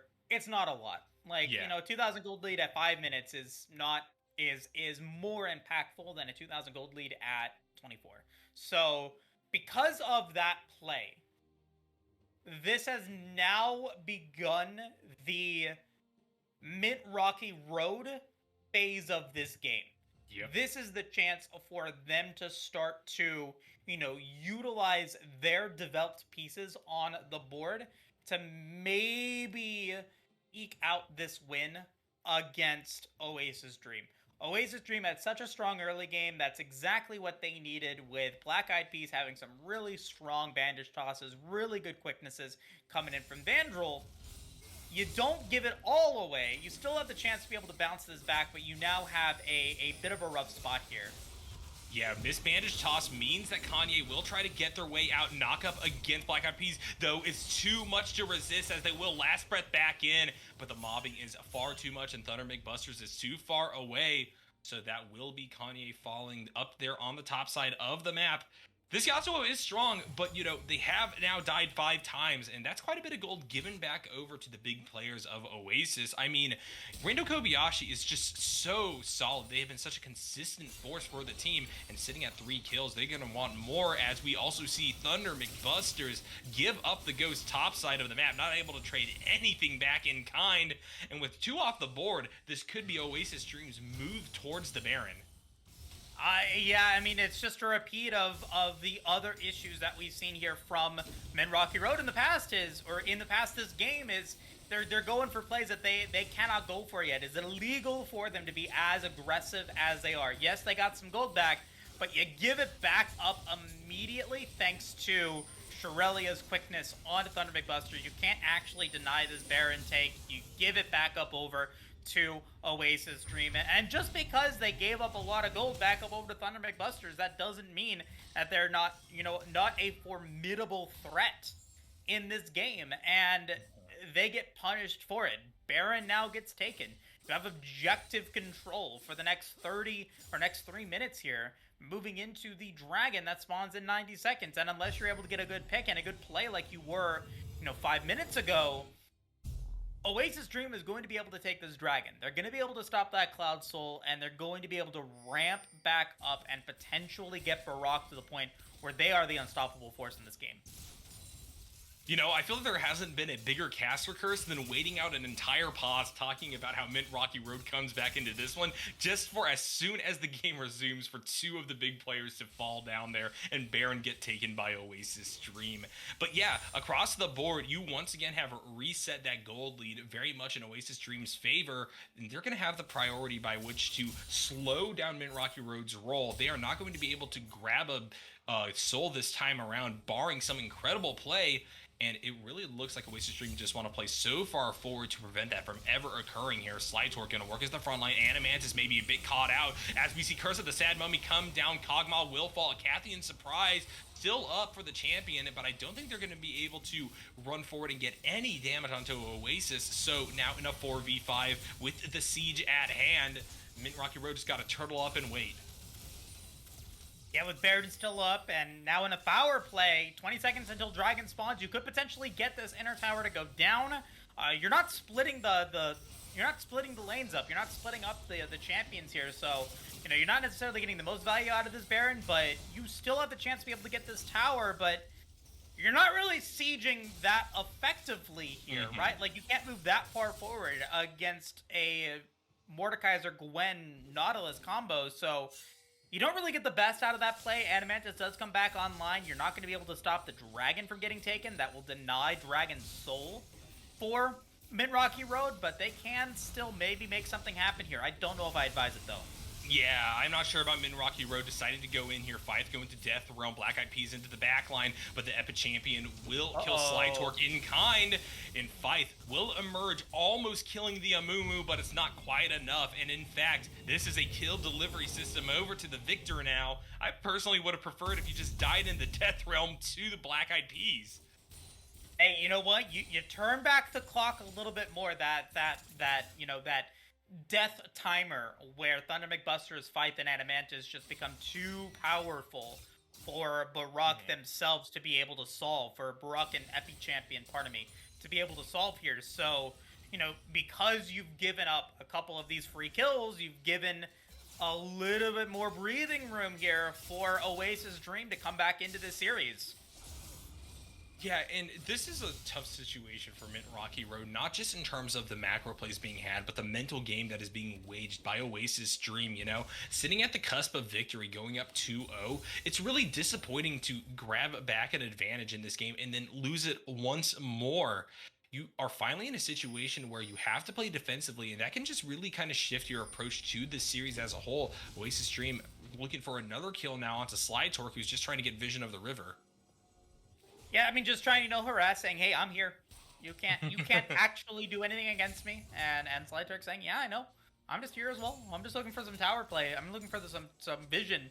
I'm looking for some control in this river so that my carries can actually, put in some CS here, because, at this point, it's still like, look at that CS advantage for Fife. Look at the CS advantage for Kanye. Look at the CS advantage for Thunder McBusters. They are controlling these lanes and CSing quite well, despite being behind 12 kills. They are CSing quite well. That is kind of softening the blow of all of these kills, and all the gold that's coming in from it is because you've got a 40 CS advantage. That's 3-item Yasuo. I am still scared of a 3-item Yasuo. I'm a little bit interested that we get the Force of Nature from the Gwen. I'm curious to see how effective it is, because Gwen has been coming back into the forefront since you did get those buffs to the E. I'm sure that the Force of Nature just giving a little bit of extra protection against that magic damage gives you a little bit of movement speed. It's a good item, but it's not full damage here, from the Gwen this time. It's no Zhonya's Hourglass. So, I want to see how effective that is going to be here as we move into the next big objective. That's going to be the Baron. That is a fight that I think Mint Rocky Road can play as long as they don't get picked off. But in order for them to do that, they've got to be able to clear out some of this vision. And right now, they don't have any vision of their own in the river part of the Baron pit. Yeah, that's definitely worrisome. Mint Rocky Road might have to go in blind, and we've seen how strong Oasis Dream's setup has been. The engage potential from champions like Black Eyed Peas, Amumu, or Vandals Rakan has really been defining factors for team fights. And so with that in mind, it will take a big sea change and a potential pick, I think, for Mint Rocky Road to really be happy to go forward. There is the depth charge going down onto Barak, and there is going to be last breath from the Yasuo as well. Flash forward, though, is going to put the Jinx inside of their own jungle, and the rotation from Vandal and Black Eyed Peas mean that no kill will be grabbed by Mint Rocky Road. Sure, the scare of the life against Barak, but I mean, getting out right there is so clutch and so valuable. It's just now Barak is half HP. Can the rest of Oasis Dream protect this Jinx in this pivotal Baron fight? Yeah, this is an interesting one to start up. The turn will be had by Mint Rocky Road as we see Rendo Kobayashi trying to make their way over to the backline. Fife's just going to chase down Vandal and put them into the Death Realm. Epic Champion, though, with the double, and that's 3 members of Mint Rocky Road down. Make that 4. Oasis Dream, they are confident with this one. They're going to grab themselves the ace before moving back and grabbing themselves the second Baron of the game. I don't know. I think Mint Rocky Road made a terrible call going for this Baron, Moose. They didn't get a single kill, and I'm sorry, a half-health Barak is not enough to make me confident to go up against a team that had 12 kills on you up to that point. It was a little ambitious. I mean, I think that's a playing to win moment. You roll the dice and it just doesn't work out, and now you are 10,000 gold in the deficit. You're not quite at that 10% of the total gold in the game gone. I think, once you give over a little bit more of the standing gold on the Rift, then it is a little bit of a different story, but you give potentially Cloud Soul Point over to Oasis Dream. And because you've got a 10,000 gold advantage, and because you've got 3 dragons, because you've got Baron, I expect Oasis Dream to go for a closeout angle in the next 3 to 5 minutes. I totally agree. I think that it's going to require a misstep from Mint Rocky Road, because I still think this is a team that can take fights under their turrets and come out victorious. But yeah, so much ground has been taken away. The win condition is far less clear now. Mint Rocky Road are going to have to survive deep into this one to come back. And so far, as you said before, those clock hands have just been sent further and further in the direction of Oasis Dream. Yeah, just to really quick, I think first Daydreaming talking about that, asking why the flash forward onto the Death Realm onto Vandal. Unless it was a misclick, I think the play there was deny Vandal the chance to utilize the quickness, so that then they can't get all clumped up together into the play. I think that was the reason why he wanted to go for that. I think he didn't realize that quickness had already been used, so that's a miscommunication error from Rocky Road. Why, he didn't need to go for that because quickness was down. He could have actually Death Realmed Black Eyed Peas, and that would have been a far different team fight. The reason why they won that team fight is because Black Eyed Peas had a clutch Curse the Sad Mummy into tons of damage thanks to the Chaos Storm. So a little bit of a misplay there, costing them dearly. Scythe going to Death Realm, the Mundo bot side of the map. Rendo Kobayashi, though, happy to just sit here as the rest of the team rotates over now. So as Mord emerges, he will just get mobbed by some of the remaining members. Meanwhile, though, looks like it's going to be Mint Rocky Road trying to turn things around in the mid lane. It will be the shutdown of the Victor going over towards Gwen. Thunder McBuster is going to pick up a kill right there, but the rotation is to be had from Oasis. They will kill the Yasuo, and so will the Nautilus fall. This is going to be not only inhibitor taken, but a really solid shove towards the rest of the base. I'm interested over whether or not Oasis Stream will go for that closeout play you were talking about, Moose. They better. Thunder McBuster is going to go in with the Hollowed Mist, going to be all alone. Adamantis cannot do anything. Running away. Yeah, this game is all over. Oasis Dream, they were sitting there at 0-2, but they will answer back game number 3. They want to take this series deeper, and we are happy to oblige here in the Aegis Guardians League, Moose. This will be their first game picked up. Exactly what I wanted. I told him at the end of game 2. I said, don't go for these cheesy picks. Don't go for these unconventional options. Get an ADC into the bottom lane, and what do you know? I'm not going to say that that's the only reason why they won, but it is a contributing factor. You had a much better cohesive composition that was then able to build themselves into a Game 3 win. Despite, Adamantis going 0-5-3, the Kog'Maw did not work. The composition entirely for Mint Rocky Road, I think, was too late game heavy. I think it was just a little bit too, it took a little too long for them to be able to, start to get enough damage in to build into a good play, and the game really took a rough turn when that first Baron was taken, and the momentum was just completely shut down before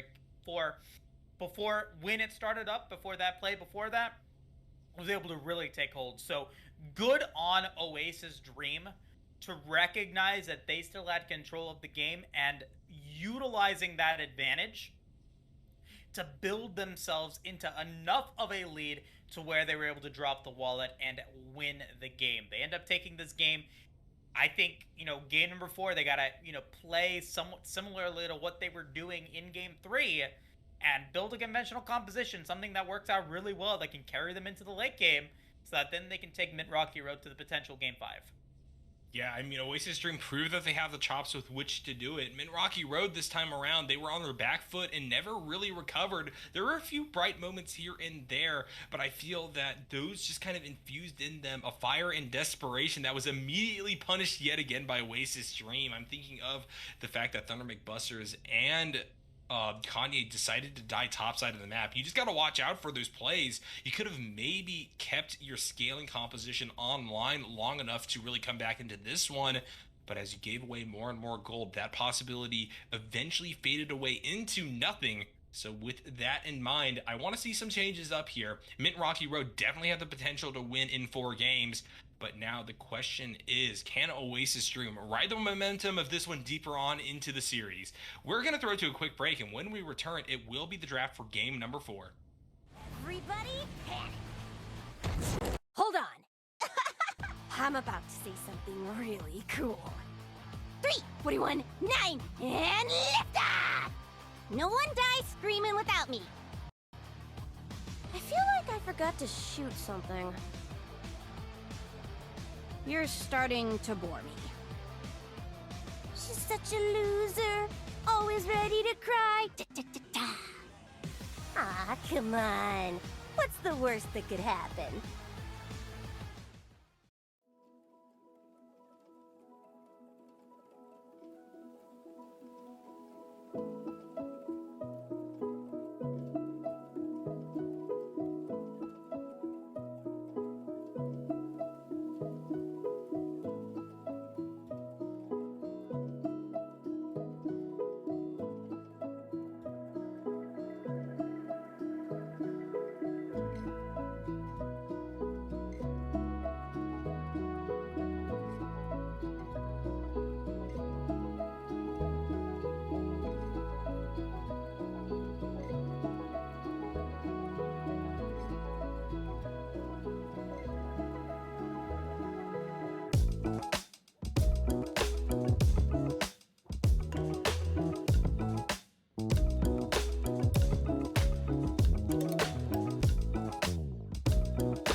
Hello, friends, and welcome back to the Aegis Guardians League. It is game number 4 now between Oasis Stream and Mint Rocky Road. And hey, it's a shock that we got here to a degree. You know, I really thought the momentum from Mint Rocky Road in games number 1 and number 2 could have been enough for them to take it home in 3-0 fashion. But Oasis answered back, they wisened up, and they brought through a banger of a draft phase that was followed up by an incredibly dominant game. Yeah, a little bit of I think a little bit of limit testing there for Mint Rocky Road, and a little bit of a better team comp for Oasis Dream resulted in a pretty fun game 3 that, you know, it was very nerve-wracking still. There was the chance for Mint Rocky Road to be able to bring it back, but good for Oasis Dream to make this a series. Good for them to show us why they are here in the grand finals. I said at the beginning of draft game 3, I said, this is a big test for Oasis Dream to show why they deserve to be here, why they have made it this far into the playoff run for Aegis Guardians, and they delivered. They made it happen, and now it's a chance for Mint Rocky Road to bounce back. It's their first loss in playoffs this series, and I expect them to tighten up the draft a little bit.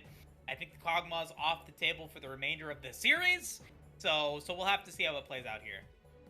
Yeah, and if they do want to go back to something like the Kog'Maw, I think that you just need a little bit more early game aggression to make up for it across the rest of the map, Moose. I mean, Thunder Busters, they did pop off yet again on the Gwen. They got some solid shutdowns into their arsenal, but it just took too long for that champion to come online, and by that point, Oasis had already carved a pretty solid niche out for themselves in terms of a gold and kill advantage. That being said, now that we got the side swap back, Mint Rocky Road is going to jump immediately to the Jinx once again. Yeah, it's a risky endeavor for Oasis Dream to be in, because Thunder McBusters and Adamantis have both played very well in this series in all 3 games. Much less so for Adamantis in game 3, but you kind of balance that out in favor of Adamantis for the 2 deathless games in 1 and 2, where he was legendary in both. So you make the decision to ban out Thunder McBusters here with the Diana, which 100% makes sense. It really shuts down a lot of the compositions that Mint Rocky Road has been known for. Then you also ban out the Viego, forces you to make the decision whether or not you want to ban out the Misfortune or the Jinx. You ban out the Misfortune, leaving the Jinx open. I gotta say, I disagree with the choice. I would have preferred Misfortune here, because I think Jinx still develops into a lot more compositions than what Misfortune does. And he played a little bit more narrow in the draft, but you do know that it's going to be the Jinx. You do get to play whatever then you want to for your R1, R2. The Amumu Ezreal getting locked in is, it's a little bit of a different pickup for the Ezreal, but it is an ADC, and now we get some spice once again here from Mint Rocky Road. Fight going to be playing that Fiora, going to have that available. But you pair the Jinx up with the Leona, which played so well in game 1. Yeah, it's an interesting choice for sure. Mint Rocky Road, as you said, bringing that spice. Fife has not actually been having the best series so far. Brendo Kobayashi has come out with the 1v1 lead in every single game up until this point, and so going towards this duelist I think is an interesting selection, and it looks like in turn Rindo's just happy to stick back on tanks yet again, being put on Malphite duty this time around. So hopefully they'll make something work here with this champion. They definitely have proven their worth in the past, but this is a whole new matchup with a whole new player there. Rindo Kobayashi, just a real standout I think so far for Oasis. No, Rindo is not a tank on Malphite. It's obviously APC.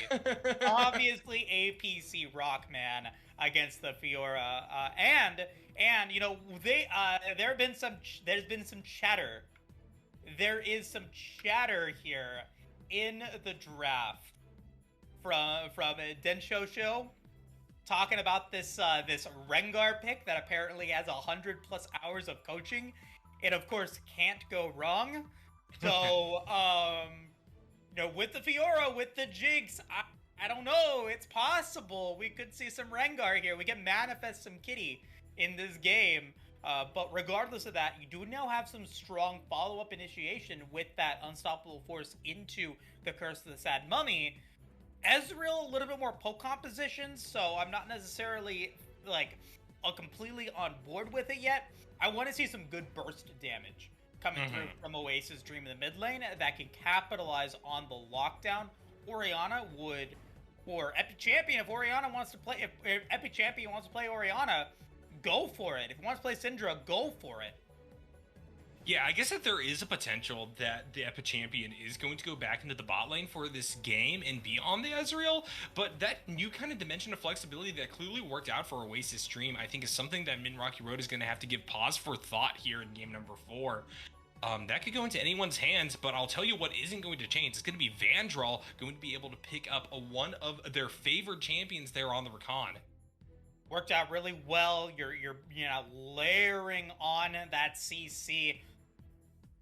really, really pivotal R5 pickup for Oasis Dream. They gotta know that it's gonna be high damage here on the side of Mint Rocky Road. Let's see what they try to go for. Some disruption in the Poppy. That's good. As long as they're able to utilize the Keeper's Verdict, as long as you're actually able to get something going with it, it would be a great pickup here in the jungle, which it indeed is going to be. Now, what is their mid lane going to be? Zilean would be a strong choice. A very strong choice. I would like to see it happen. Little late game heavy still. You're playing risky in the early game, and you're gonna go for it. Okay. Yeah, Mint Rocky Road has had success by putting a Kanye onto something supportive like the Zillion in the past, and I think that they drafted basically this exact style of team composition against Team Ambition Gambit in the semifinals, where they had Fythe on the Fiora top side. So this Chrono Shift, I think, is going to be a really pivotal part of MRR's game plan. They're going to try to withstand the early engage and damage that OED will be able to bring to the table by the utilization of Malphite's Unstoppable Force, and the classic response to the Zillion will be had, though. Oasis Dream is just going to grab up a Sylas and put that into the mid lane to steal away that revive ultimate that Zillion is so well known for. Yeah, you got two good ultimates there. You got the Chrono Shift, and you got even the Keeper's Verdict can work out really well. I don't even Solar Flare is good if you want to go for it, but you are losing out on a lot of damage there with that. Grand Challenge of Mega Death Rocket, I think, are just non-factors here in terms of the ceiling, so I'm not unhappy with the choice because you do get really good value out of the Zillion ult, but I was expecting, I guess, a little bit of a different choice in terms of their mid laner. I wanted a little bit more burst damage. I didn't get it. Like, I mean, Veigar would have been fine. I think Veigar would have been okay. I think, you know, if you really want to play spies, you can go for like a Vel'Koz or something. But Sylas works. Like, I'm not dissing on Sylas. Sylas does work, and it will, can be impactful here. It's not gonna will be, but it can be impactful here. So, it's gonna boil down to execution. That's been the phrase of the split. Has been execution here, and so if Oasis Dream can execute upon it, it can work out very well for him. Yeah, and Mint Rocky Road similarly have some execution barriers on their side. I'm going to be particularly interested in how Fythe plays this game out. As I said before, they've been struggling a little bit up against Rindo Kobayashi, even when they are playing more confrontational champions like the Mordekaiser, as we saw there in game number 3. But perhaps just going towards something that is fully bruisery, fully offensive could be their shift for glory. Meanwhile, another person that I want to talk about is Thunder McBusters, who, we've been seeing in a far more carry-oriented role than before this game. Game number 4, grabbing the Poppy here as a response to the dashes that OED are bringing to the table, I think is correct in a abstracted sense. But one thing to note is that, as you said before, Keeper's Verdict is exceptionally difficult to use, and I oftentimes see this champion get picked into dash compositions and just not really able to enable their W in a way that really benefits the team. Hopefully, we'll see Thunder McBusters, though, just really show out this time. Yeah, you're talking about Steadfast Presence? Steadfast Presence, there we go. Yeah. I think, Steadfast Presence is going to be good because you do, like you said, you deny the dashes. I think that you are playing, like, you stated correctly, you are different. It is a different look here for Thunder McBusters. He's not going to be playing that kind of carry play, but he still can carry with the Poppy if it is used correctly. And so when you see that you got a Mumu and you got Malphite there, or you also saw the Rakan as well, like, it makes sense. Go for that. You get a little bit more frontline. You're able to keep the Jinx safe. So really a very important frontline battle here. Both of these squads need to make sure that their damage is able to stay safe. More so Oasis Dream. Like, Ezreal has the escapability, whether it's going to be on Epic Champion or Jardock or whoever it's going to be on. Ezreal has the ability to Arcane Shift away, can stay relatively safe and get to the backline himself, should be able to get away from a lot of the damage that Mint Rocky Road has, but he's also got to be able to put out the damage here. Like, he's got to be able to put out the damage. He's got to be able to, get on to Adamantis and make it happen. And when you have so much peel and you've got the Chrono Shift that Mid Rocky Road has, it's going to be a real test of team fight coordination for Oasis Dream to be able to make sure that they get the damage out of Mid Rocky Road. Yeah, I think that in game number 3, Oasis Dream had a pretty solid distribution of damage, but the thing to look out for this time around is that you're putting a lot more of the burden there into Barak on the Ezreal. So having the ability to position well and also just make sure that you're playing within Ezreal's ranges while also staying out of danger, I think is a really fine balancing act. Keeping Arcane Shift up while still positioning is going to be really important, especially in these neutral objective oriented fights that I think have become really core to how both of these teams want to duke it out. I mean, every single game there's a contestation around at least one or two of these dragons, and that oftentimes translates over into leveraging Baron. Very curious to see how both these teams are going to be able to navigate these team fights. I think that, Rindo, there's been Rindo window talks in the chat all series long, and this is his moment. This is his moment right here. I think that Rindo can have a really highlight game. Can not only shut down Fiora with a Frozen Heart, Fiora Jinx are just gone at that point, and all of your damage is now at the window until 25-30 minutes when Zillion's bombs start dealing damage. But you also then are able to initiate beyond the front line that they've got. Leona Poppy cannot stop the unstoppable force once it has been unleashed. So this is going to be either a highlight game for Rindo being able to set up these kills, or it's going to just be a big coordination communication blunder for Oasis Dream, and that's going to cause Mint Rocky Road just to be able to stay the course and to win a Game 4. But after the performance that we saw in Game 3, the conventional lineup that we've got now for Oasis Dream, this game is up in the air. I can't predict who's going to be able to get it, and I just have to wonder now, was banning out the Misfortune the right call? Was keeping the Jinx available for Adamantis correct here? Or should it have been the other way around? We'll have to find out when we get into the game. Yeah, something to watch out for sure. I mean, Oasis had a lot of different decision points in this draft phase, and I think what they've constructed here is pretty solid. There's a lot of textbook responses. I mean, Sylas going into the Epic Champion's hands, as we talked about at length here, is correct in a lot of cases into a Zillion, but now, because you have so much of the damage burden over on a Barak, it's going to be up to Rindo Kobayashi and Black Eyed Peas to just set up for fights that Ezreal's able to capitalize on and actually get their damage down with. So I'm really excited for this one, just because I think whoever comes out on top here really will have to earn this win.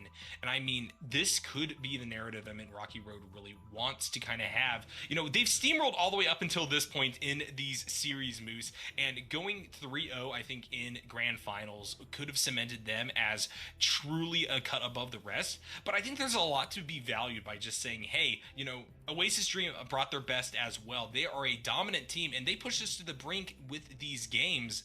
So with that in mind, I am going to be watching this one with a lot of excitement. So we're going to throw it to a quick break here, and when we come back, it will in fact be game number 4 between these two teams. Oasis Dream trying to keep it alive and go for that reverse sweep, and Mint Rocky Road hoping it doesn't come to that here. So stay tuned.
Hello, friends, and welcome back to the Aegis Guardians League's grand final between Mint Rocky Road and Oasis Dream.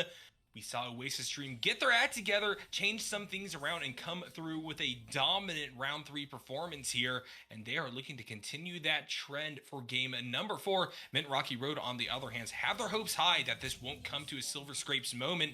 They're looking to close it out here and now. Black Eyed Peas going to walk forward here, knowing that Kanye isn't going to be able to do too much damage with their grenade down, and in turn, they will get a ward over the wall. Well, I mean, chat overwhelmingly loves Silver Scrapes, not only as an audio masterpiece, but just what it signifies. Game 5 moments are always, super stressful, super important for everyone that's involved, and you don't always get to see grand finals get it to this moment. And for what has been a phenomenal season of gold action throughout, this winter 2022 split, for it to end in a best of 5 game 5 moment would be, just so great, would be so fun. And so, I'm not rooting for Oasis Dream. I have remained neutral this entire split, and I'm going to remain neutral once again. But, always love to see the game 5s. Always love to see also the 3-1s as well, showing one team more dominant than the other. So let's find out how it happens. Let's see how game 4 plays out, and which one of these teams is going to be able to take this win. Yeah, I think we gotta also stay neutral because nobody's picked Talia yet, Moose. Maybe they're just saving it for that Game 5 scenario, but right now, my heart has to remain on the fence between these two teams. Mm-hmm. Oh, no, yeah, I completely forgot. Yeah, we bribed, of course. We said, if you take Talia, we'll favor you in the match. Regardless of where it is. We'll take Talia ADC. It's fine, we can get that. We can get it. Don't worry about it. Okay, but, return to center, back to this game. Epi Champion going for Conqueror Flash Ignite. Really rolling the early game dice here and saying that they're going to be able to win on in this 1v1 matchup. Kanye is exceptionally weak pre-6. So, I want to see that Ignite get used because it's an Ignite teleport game. And the longer that the game goes on, the more powerful that teleport is going to become. Yeah, especially on a champion like the Zillion, who could just do so much to set up for team fights here. The Epi Champion, not the best trade in the world right there, will get grenaded, but also takes a turret shot as they hook in on to Kanye. So Zillion just going to be able to sit back and relax a little bit more, as I don't think we're going to be seeing a similar fight for a little while until Epi Champion heals up. I may have spoken wrong, actually. This guy, so aggressive here early on. You gotta be. You absolutely have to be. When you play Ignite, when you're up against the Zillion, if you let him get ahead, you're going to be out of time, literally, pun intended. There's just no way that you're going to be able to, sustain through the damage and the chrono shift that he provides, especially once he hits level 6. So continue to maintain that aggression, continue to try to get a CS advantage, and look to make it happen as we do potentially get our first gank of the game.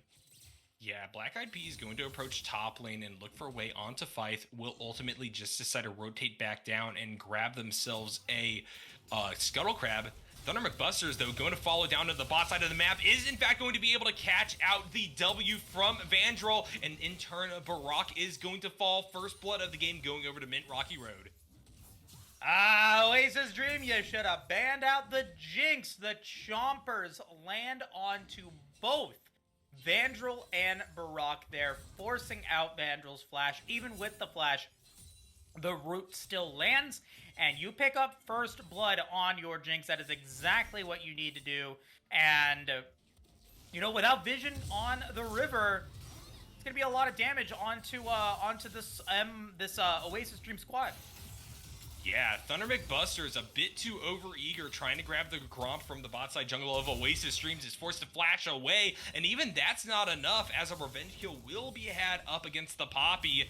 Fife, meanwhile, looking for the 1v1 into Rendo Kobayashi, but it is the Fiora flashing away at the end of the day. I don't know how Rendo does it. They come in at about equal life and just end up picking really solid fights against Fife.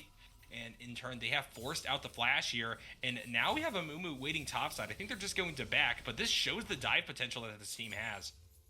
Yeah, I think Black Eyed Peas showed there. But, You know, that's just overcompensating 101 for Thunder McBusters. He knew that Adamantis and Slytorque were gone. That Barak was probably going to be back on the way, and you know, goes in all alone to his jungle, has no assistance from his lanes, and results in giving up that kill back up over to, unfortunately, Vandal, which does mean that he does get early boots. Let's see what he's able to do with it. Flash going to just be utilized by Rindo Kobayashi to get out of Thunder McBuster's sphere of influence. This is going to give a little bit of priority back over to Fight, who's trying to stack up this wave before they go for a back. But yeah, no more kills secured by Mint Rocky Road here. Thunder McBuster's just going to have to return to the jungle. So, with that extra kill, with that gold going in over to Vandal, like, I expect him to be able to now use those Iolian boots to the city to move around the rift, continue to find plays in the mid lane and into the top lane. But right now, it's a gank. Yeah, and quite the big gank it is. Vandal just going to W to follow up onto the bandage toss from Black Peas. Second charge going to continue to lock down onto Leona. I don't know how Slytorque got out of there alive. Good placement of the flash, I guess. But, you know, that's a solid response from Mint Rocky Road. Now, Thunder McBuster is also in the area just to ensure that the play doesn't go any farther. And so they're going to prevent Oasis Dream from grabbing a kill that could have led over to the first dragon being picked up. Yeah, I don't think Slytorque was ever in any trouble. Kanye gonna be fine. I think he has the Chrono Shift, so he'll be okay. But unfortunately, like, you're talking about Ezreal here, who has Doran's Blade and a tier. Like, he's not dealing much damage. So that's why I was able to get away. But he did take away Flash, though. It did cost him Flash, and we do get to play bot side again.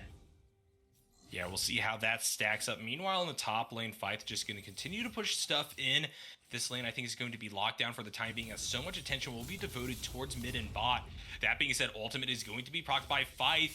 And so far, they're just going to continue to needle away at Rindo Kobayashi. They may be a little bit too low to actually go for the dive to finish off the Malphite, though, as that tower is a firing away chunks. And I think that the Fiora is just too darn low. So while they will secure themselves a little bit of priority, Rindo Kobayashi will get out of that one. Yeah, very rough back there for Rindo. Gets a cloth armor, and that is it. Yeah, we'll see if there's any fight to follow up this play of the Dragon. There's the engage coming through. Thunder McBuster's having to wrap around the far side of the map, while Slytorque will get ulted by Zillion. And somehow the Leona will try to walk back towards their team, but the last few auto attacks will do them in. Barak will be able to pick that one up. And so, at the end of that, it's going to be Mountain Drake claimed for Mint Rocky Road, but Oasis Stream answering back with a kill of their own. Yeah, you don't get away from that one, unfortunately. Like, you don't have that many lives as the Leona, but you do get the Chrono Shift that almost, you know, there was that point of hesitation, Mint Rocky Road saying, hey, we can actually go in for that play, and there was a moment that, you know, 4 members of Oasis Dream were all clumped together, and Kanye could have dropped bombs, but, you know, you're talking about less than 10 minutes into the game, like, Adamantis and Kanye don't actually have all the damage yet, so they decide, hey, we'll just let Slytorque fall. Almost gets out of that one. That would have been really, like, a great play from him if he was able to make it happen, but you would at least kind of mitigate the damage by being able to pick up that Mountain Drake. It is actually not a Mountain Drake for round 2 here. Like, that is just a visual bug that we get in 12.8. Let's we'll see what the Dragon is here in just a second, but regardless of that, regardless of the Dragon, take a look at the tier of the Goddess stacking that is going on here for Oasis Dream. With 3 members going in for this one, you're really looking to see Oasis Dream spike in the mid game and use those tier items to your advantage, or to their advantage. Yeah, we'll put them off a first item just a little bit here with that 400 gold investment, but the benefit that you get and the boost you get in the mid game, as you're talking about right there, is just so valuable for their team. These items, honestly, maybe a little bit overtuned right now. I really do adore Thimblewinter even after those nerfs. Solar Flare going to be dropped by Slytorque, and that will be flashed away by the Epic Champion, but they aren't able to avoid the Zenith Blade that will follow up with it. Slytorque continuing to walk forward here, and the Silas will fall. It goes over to the support, but hey, a kill is a kill is a kill. Sure is a kill, and Slytorque's gonna pick that one up, and Very, very close. Kingslayer does do a lot of healing, and Kanye is still yet to be too scary just yet. But it's very surprising to see that Slytwerk, who was 0-1-1, getting the roam off into the mid lane, and Epic Champion, not expecting at all. There must have been no communication, then there is no vision in the river. Considering that Vandal does have those Ionian Boots of Lucidity, I would expect him to be a little bit more maneuverable and looking to be able to drop those wards and get that advantage started so that you can use that vision to make sure that Slytorque doesn't go in for that easy gank. Grand challenge going to be dropped here by Fife onto Rindo Kobayashi, who gets out just with a chunk of their health missing, so things are going to come back down on the top side of the map. So far, though, no kills have been traded back and forth just yet. Fife, though, looking to wrap back around and maybe turn that narrative on its head here. He's going to continue to pummel onto the Malphite, but this is quite the wave that they're fighting in, so ultimately, things will restabilize for the second time in just a few seconds. Yeah, not enough health, not enough mana. That isn't a play that you can actually win, so Rindo knows that.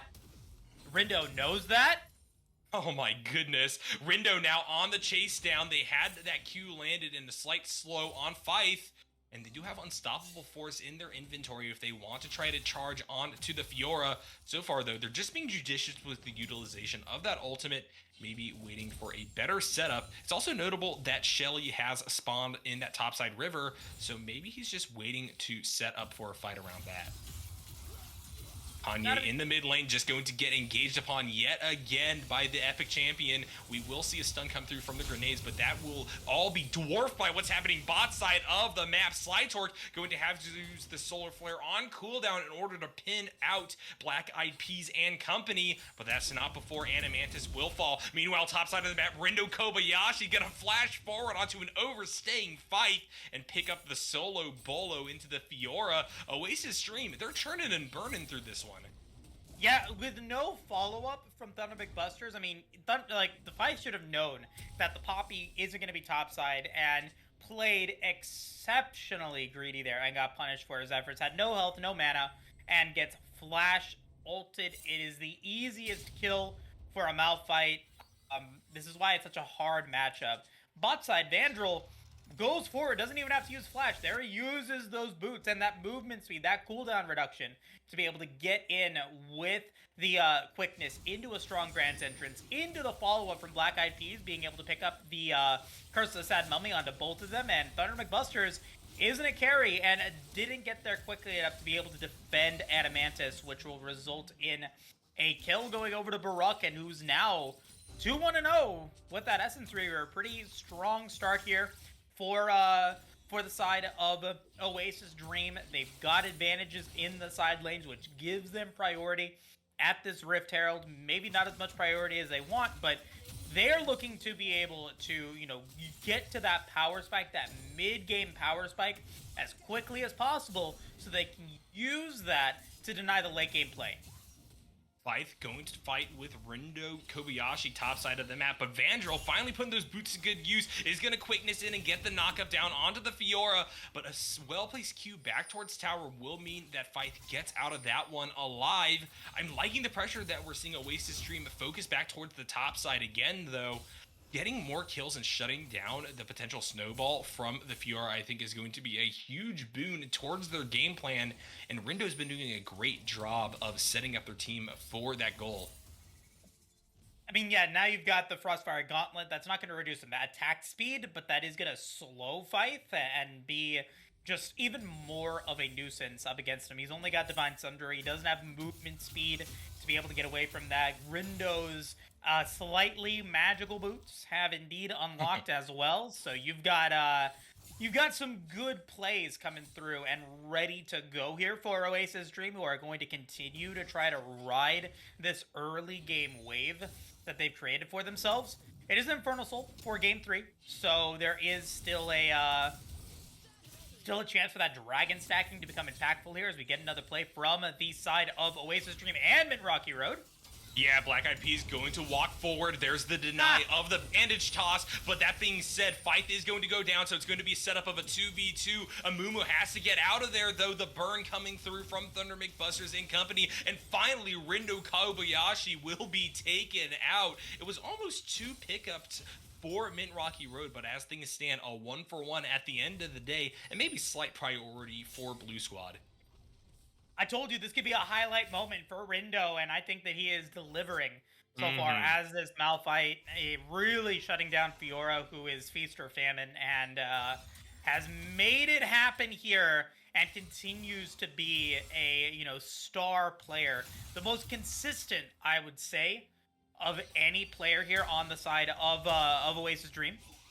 Yeah, the quickness going to be dropped down onto Animantis from Vandrel. Will force the flash out of the Jinx, and now Slytorque wants some revenge. They're going to Solar Flare this bot side of the map. Teleport is being channeled, though, from Rindo Kobayashi. We'll see how that turns things around as we see Slytorque get locked down. They will not be able to make it out of that one alive. The Epic Champion also present is going to be the one cleaning up the kill. 3-6 is the scoreline so far. Oasis Dream doing a really solid job of it in the early game, just grabbing priority, and that's only going to continue with Shelly being dropped on the bot side of the map. They're going to be picking up a first tower for themselves. First tower and maybe even a little bit more. We'll see if they can get the and one, escorting the Rift Herald with 3 members along the way. Thunder McBusters is there. We'll see if he does want to move forward and try to make it happen. I would love to see the and one come through, and it indeed does.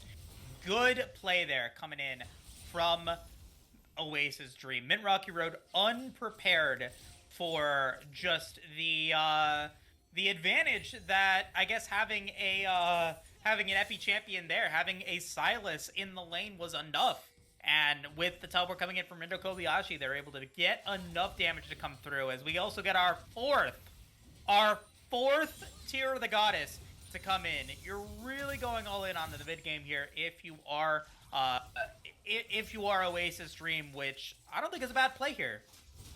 No, not at all. I really like the fact that so many people are stacking these items. I've honestly built tier on Rakan. It would be nice to get a 5th one just so you could all matchy. I just think that allows you to spam the abilities on this support a little bit more, and just kind of work with poke and just constantly threaten engages. But 4 is enough, that is for sure.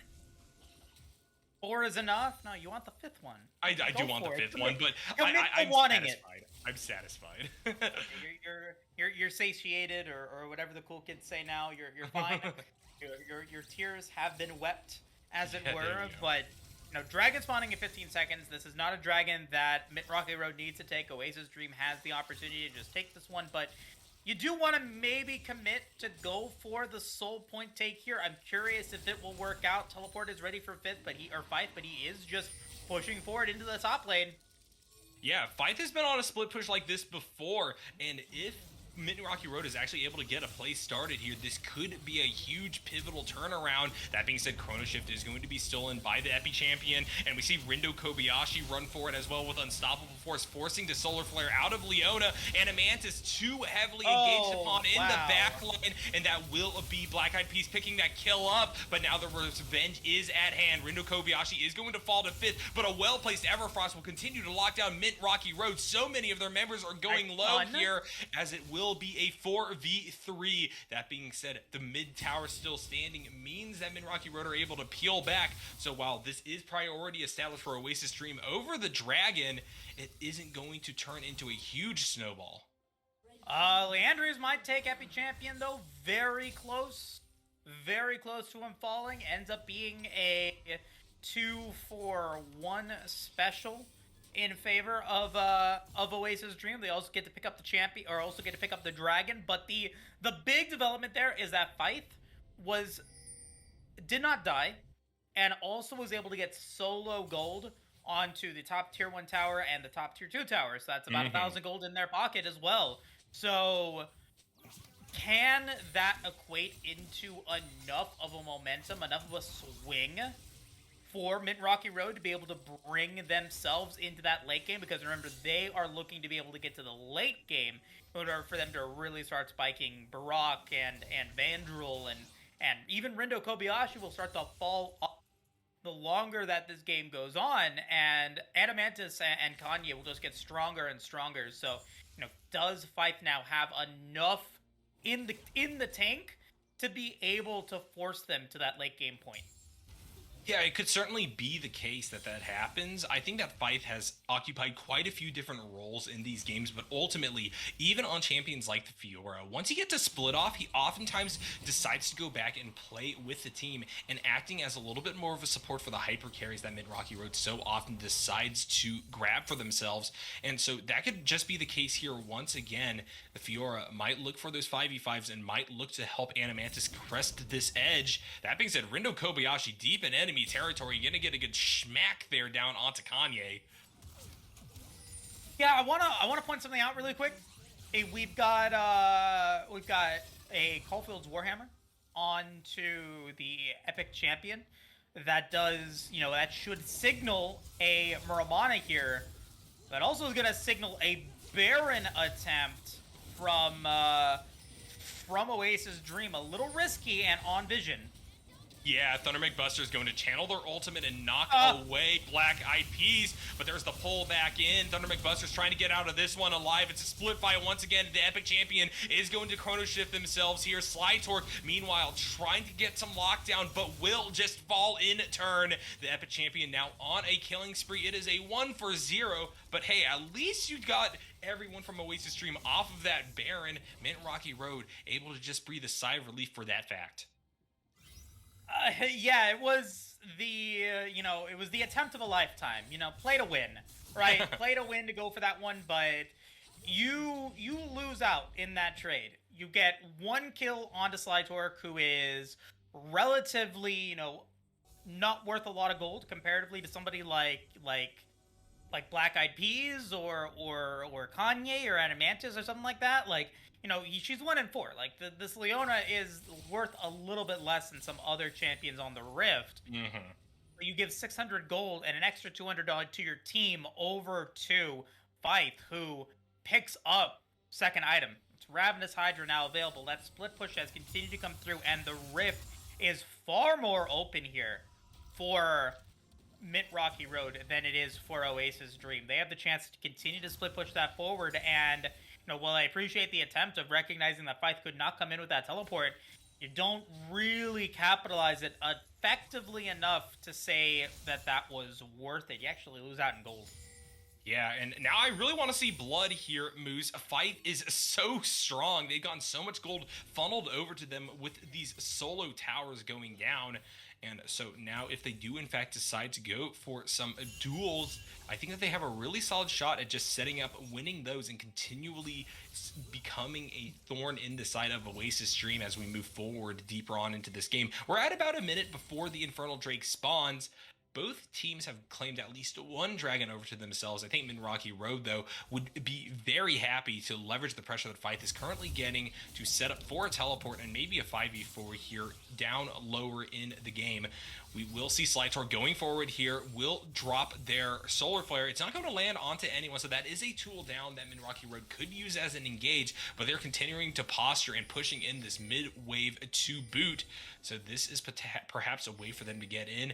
A lot of vision control for Oasis Dream all the while, though. Just continuing to stop Rindo from coming in. He wants that play, actually has enough flash, and Rindo flashing as well. Yeah, double flash so far. Unstoppable Force going to be used, and that tower doing a whole lot to deter Fife from actually going deeper on to the Malphite. And so with both of those flashes being burned, I think that neither of those champions are really going to try to engage here on to this dragon that is now spawning up. Fife, though, going to be using the opportunity that is presented by Rindo going back towards Fountain to get some more damage down onto this tower. But now they're in a little bit of trouble here.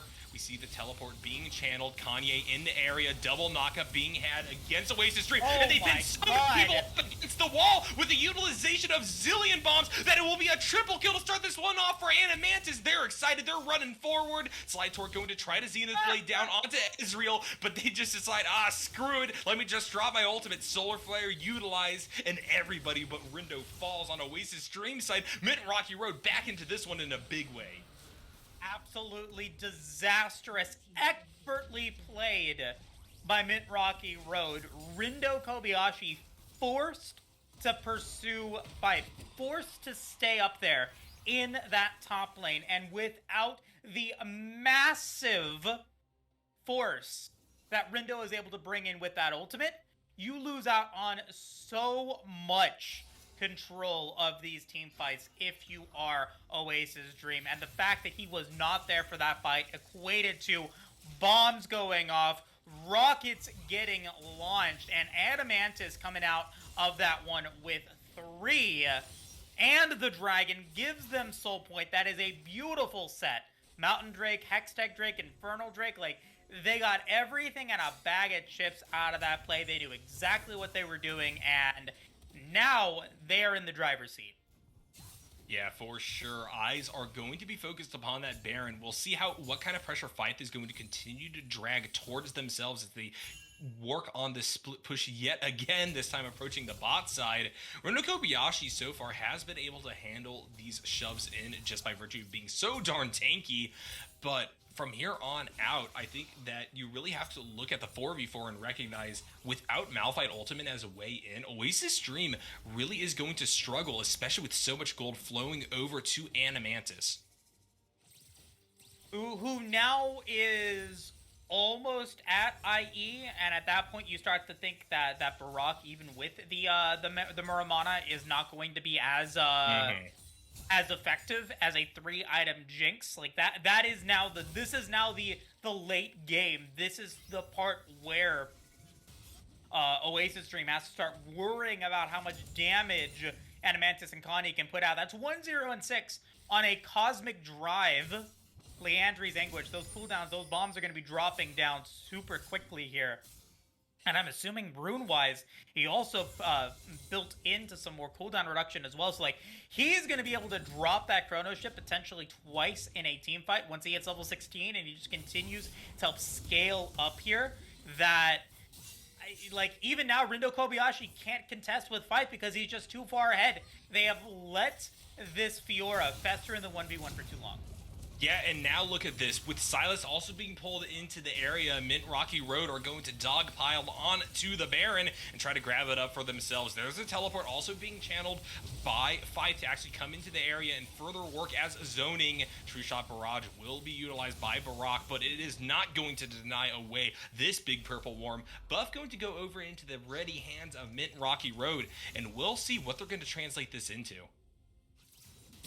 Very easily could equate them to a win here in the Aegis Guardians League. A 3-1 victory against Oasis Dream could potentially be looming in on the horizon if they are not careful. Dragon spawning in a minute 30 means that they're going to have that available. You've got Fife, who does not have teleport. That is the most important part about this entire development, is that Fife does not have teleport to be able to come into a potential 5v5. I think at this point, like, getting Infernal Drake is just awful. Getting an inhibitor is awful. Losing the Dragon and also losing an inhibitor is just GG. So you have to make a choice here. Do you play for an Elder Drake fight, or do you play for the Dragon and maybe sacrifice Fife being able to get an inhibitor? It's a big decision, and I do not want to be in Oasis Dream shoes. Soulflower going to land squarely onto Black Eyed Peas right there. Thunder McBusters on the far side trying to wrap down, but the Epic Champion will force back them plus Kanye. So things are going to disengage for the moment. We're about 50 seconds before the next dragon comes through. And I think that that's where a lot of our focus is going to lie. There's a lot of priority and push pressure that is currently present for Mint Rocky Road and company. So that's what you want to watch out for. They are going to be able to stride pretty confidently here into the river and start knocking down these wards in kind. They got vision, they've got control, and they've got the opportunity. They're going to go for the 5-man. They're going to go for the 5-man, and I think at that point it's just not going to matter. They're not going to be able to win this 5v5. I don't like it.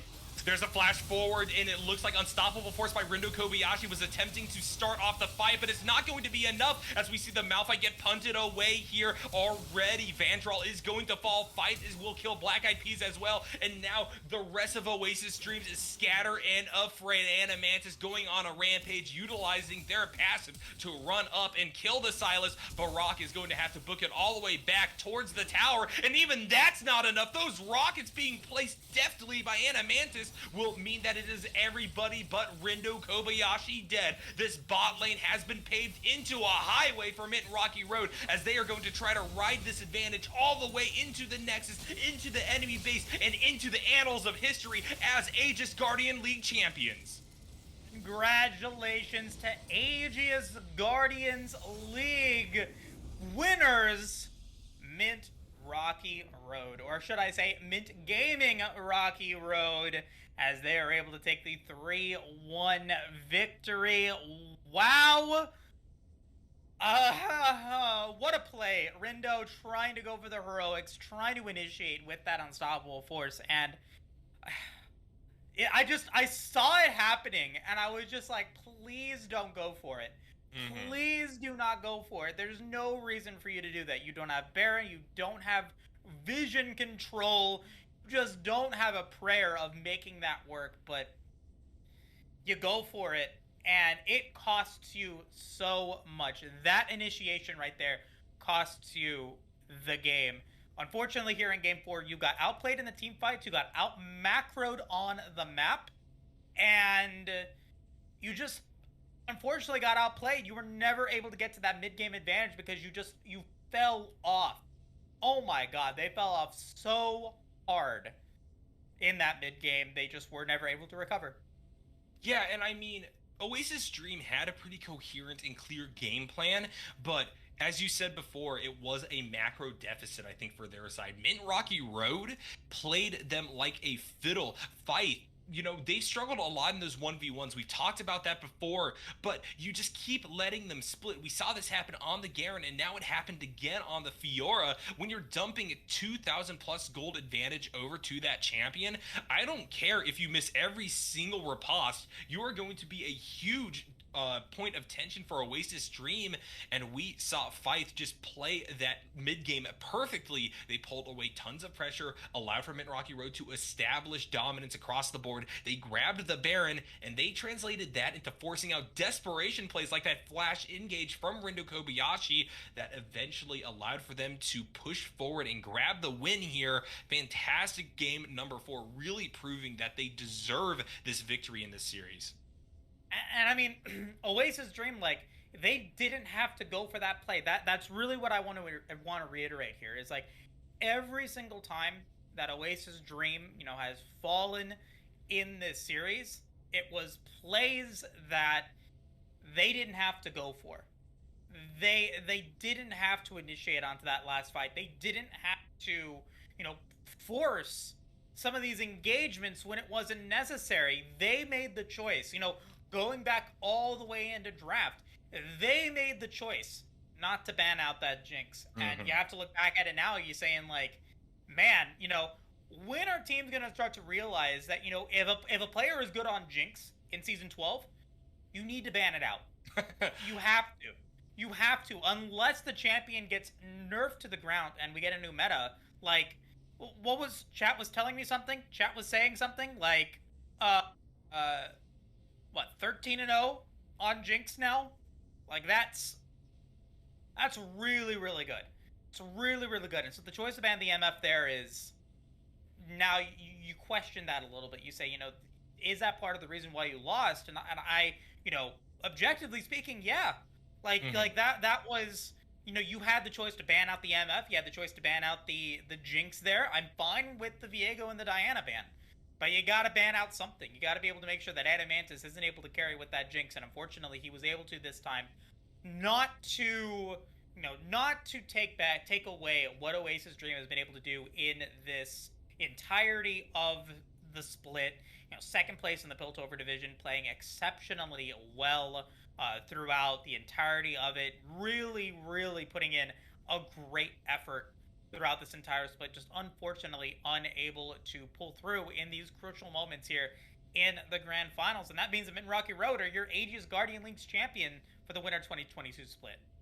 Yeah, congratulations to them. Quite the Cinderella story. That shakeup that you talked about, Moose, where they moved around their roster a little bit, really came to benefit them as they dropped only a single game in any of these series here within the AGL's playoffs division.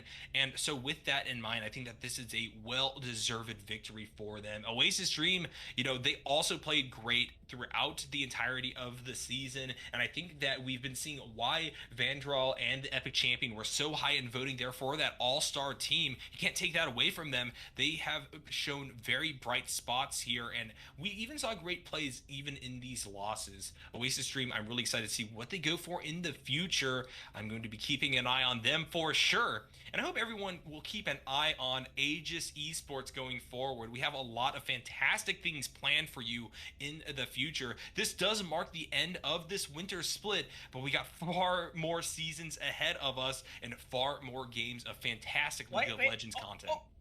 Okay. Before we go, I want to see if Simulcrum can push forward Superfan, the ADC Adamantis into the voice channel, so that we can get an interview with the ADC. Maybe if Kanye can come in as well, if Simulcrum can do that before we go. I want to get a grand finals interview. I want to make that happen. And can we do that? Can we do that for the fans? I think we can. Yeah, of course. Yeah, we're gonna get that set up. If we can get Kanye as well, why not? Let's do it. Why not? We'll get Simulcrum to come in. Hey, while we're getting everyone into the chat really quick for the late game interview, or for the late game end game interview, really want to take this opportunity to appreciate and thank all of the staff and the coordinators here for the Aegis Guardians League and for Aegis Esports in general. That includes the likes of Jake from XLNC.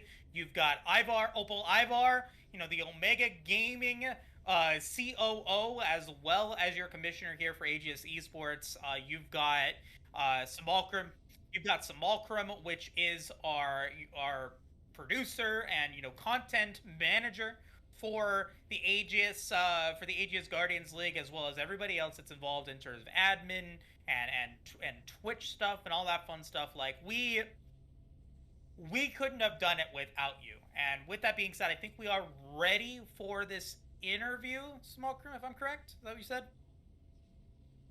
Perfect. Okay, let's go ahead and move them in here. And with that being said, we got Kanye. We got Adamantis coming through. Hey guys, congratulations on your grand finals victory. Thank you so much, Moose. Thank you. All right, so moving into this series, I know Adamantis. I believe you've been part of Mint before it was Mint Rocky Road. It was the previous iteration, the team that got kind of adjusted. Am I correct? That's right, the Crimson Legionnaires. Crimson Legionnaires, that is correct. I was able to I did a little bit of your your games. I did some solo casts at the beginning of the split, and you guys are a completely different team than what you were at the very beginning of the split. Talk to me about, the team as a whole. What would you say, is your guys' identity? What made you guys a cut above the rest? I will say, so we started off with a very different roster, if everyone remembers. The roster that we've ended on here with Thunder in the Jungle, Flytorque in support, our coach Paul, I'm going to shout out to him. He's been doing fantastic at keeping us together and keeping our drafts going, coaching us in between our games, that kind of thing. And not to mention Kanye in the mid lane and Fife in the top lane. Everyone on our team is just doing fantastic. So I think it was our final roster that really put the team identity where it belongs. For sure. And then, so the opposite side of that question there, Kanye, coming into this squad, expectations high, the momentum, the energy coming in. Talk to me about Mick Gaming. Talk to me about your squad. I mean, what brought you in and what kept you coming? And don't say Adamantis, because we all know, it's because of his buttery voice, but there's other reasons. Well, I don't know. I got benched at the beginning of the season because of my mental, and so I got offered to come back as a jungle, and I was jungle for like the first 3 weeks. Then I kind of just like wasn't the best, and I was thinking of stepping down right before week 4, and then the team decided to role swap me back to mid, and then obviously what was our old mid? I forgot his name. Was it Uh, Buckby? Buckby, yeah. We changed him from me to me. Um, Honestly, I don't know. I always wanted to play mid for these guys, and I had good chemistry, good meshing with all of our team, and then through a bit of roster changes, I think I don't know, we just turned into a completely different team than we were the first 4 weeks of the season. Um, I adapted my champ pool to mimic the meta. Some niche picks as well. Like you saw Rumble. Like I don't know how many people play Rumble, and then obviously Zillion. But you know, honestly, but I think the main difference of all of this is just Jinx. Yeah, That's yeah, it. yeah. That's the statement. I think I I'll think check it's it. Jinx. But yeah, no, great team, great guys. Loved every minute of this, and shout out to all of my boys. I'm also Yeah, going to send a shout shout out to my girlfriend in the chat. Yeah, good to hear. No, I mean, get all the shout outs you want out here. You guys deserve it. This has been a really incredible season. I think that transformation that you guys were talking about is something that we really saw reflected in your run through these playoffs brackets here. I mean, only dropping one round against these teams that really dominated the early season, I think speaks to the fact that you guys have grown fantastically. To kind of zoom back in, though, to these last few weeks, I kind of wanted to know, with this shift towards Thunder McBusters there in the jungle role, and you guys having to give away some of your bans because of that, has that kind of affected how you approach these drafts later on in the season versus what you were trying to go for earlier on, team composition wise? I can take that question. So, having those ban losses really made us have to consider what bans are the most important. And in this final game, it was definitely the Corki. We did what we felt they should be doing to us, check their match history and see what hasn't lost. Their Corki is incredible. I'll give them credit for that. So we wanted to make sure we didn't have to face it. Yeah, not having the bans available is definitely, it's a test. It is a test, and sometimes you do work well under that pressure, and it still felt like you guys were drafting very well, coordinating and responding well to what Oasis Dream was going for. Was there a specific strategy moving into this one, saying, hey, we know that any member of your squad, like there have been points where Fife, Thunder McBuster, and you, Kanye, have all been able to pop off, but really, I mean, going deathless in the first 2 games at Mantis, like, you were performing at peak level. Was the expectation coming into this series saying, hey, we're going to really focus on bottom side, we're going to try to make that happen? Or was there a little bit more, I guess, fluidity coming into the drafts and into the games? I would say it's a lot more on the fluid side. We kind of went with the approach of however the game goes is how it goes, and we'll follow it that way. Getting kills in bot lane, working that into a snowball, was sort of just an in-game call that we made. Sure. Okay, makes sense. I was curious because I got to shout out all of you guys. You guys all performed. At some points throughout the playoffs, you guys all had a standout moment, or at least a game where it looked like that was going to be the carry, which is one of the things that I lauded about you guys when we were talking about the beginning of this one. Is that you guys were very unpredictable, as it were. There were chances for any one of you guys to pop off, and for us at least. The barring the Kog'Maw game, which we won't talk about. That didn't happen. Yeah, it didn't happen. You performed exceptionally well. So let's move into game 4, because game 4 was arguably your toughest win. It was the one that there was the chance in the earlier stages of the game where you guys are falling behind. who really kept you guys together? Who's like your shot caller? Who was the one that was making sure that everything was continuing to run smooth? I will say that is between Faith and Kanye, so I'm gonna let Kanye answer that one.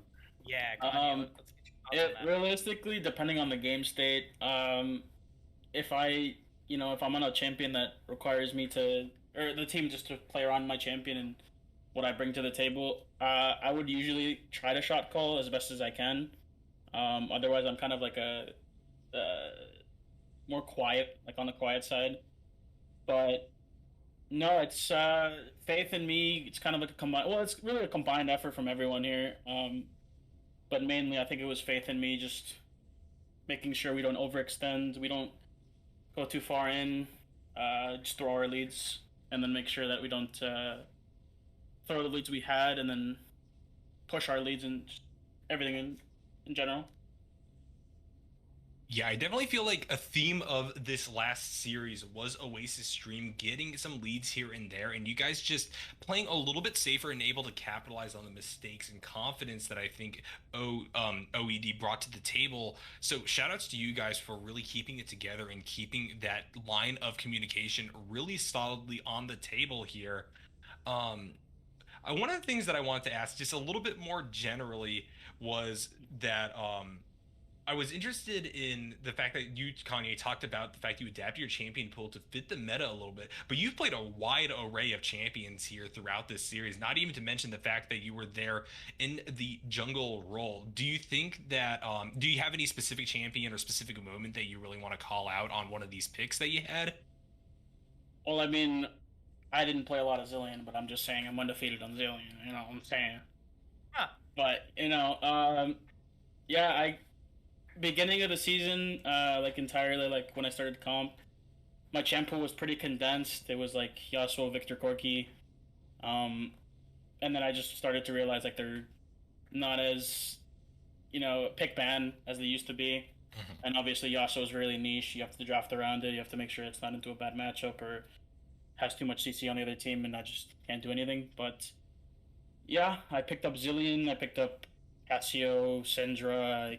I have these just moments like of a week straight. I just play a champion and I learn it, and then I move on to the next champion whenever I get bored of it. But yeah, I play a lot of champions. I play almost every role except for support, really. I even played support this season. I completely forgot about that. I played Leona a few games. But yeah, I mean, I don't know. I pride myself on my champion ocean. You know, that's kind of a big thing I bring to the table. But yeah. Gotcha. I got two more questions for you, and then we'll guys let you go and celebrate. Or actually, pardon me, three questions, but we'll get to them. First question, I want to shout out your according to the chat, your quote unquote coach Karukbus92 in the Twitch chat. I'm assuming that is your guys' coach.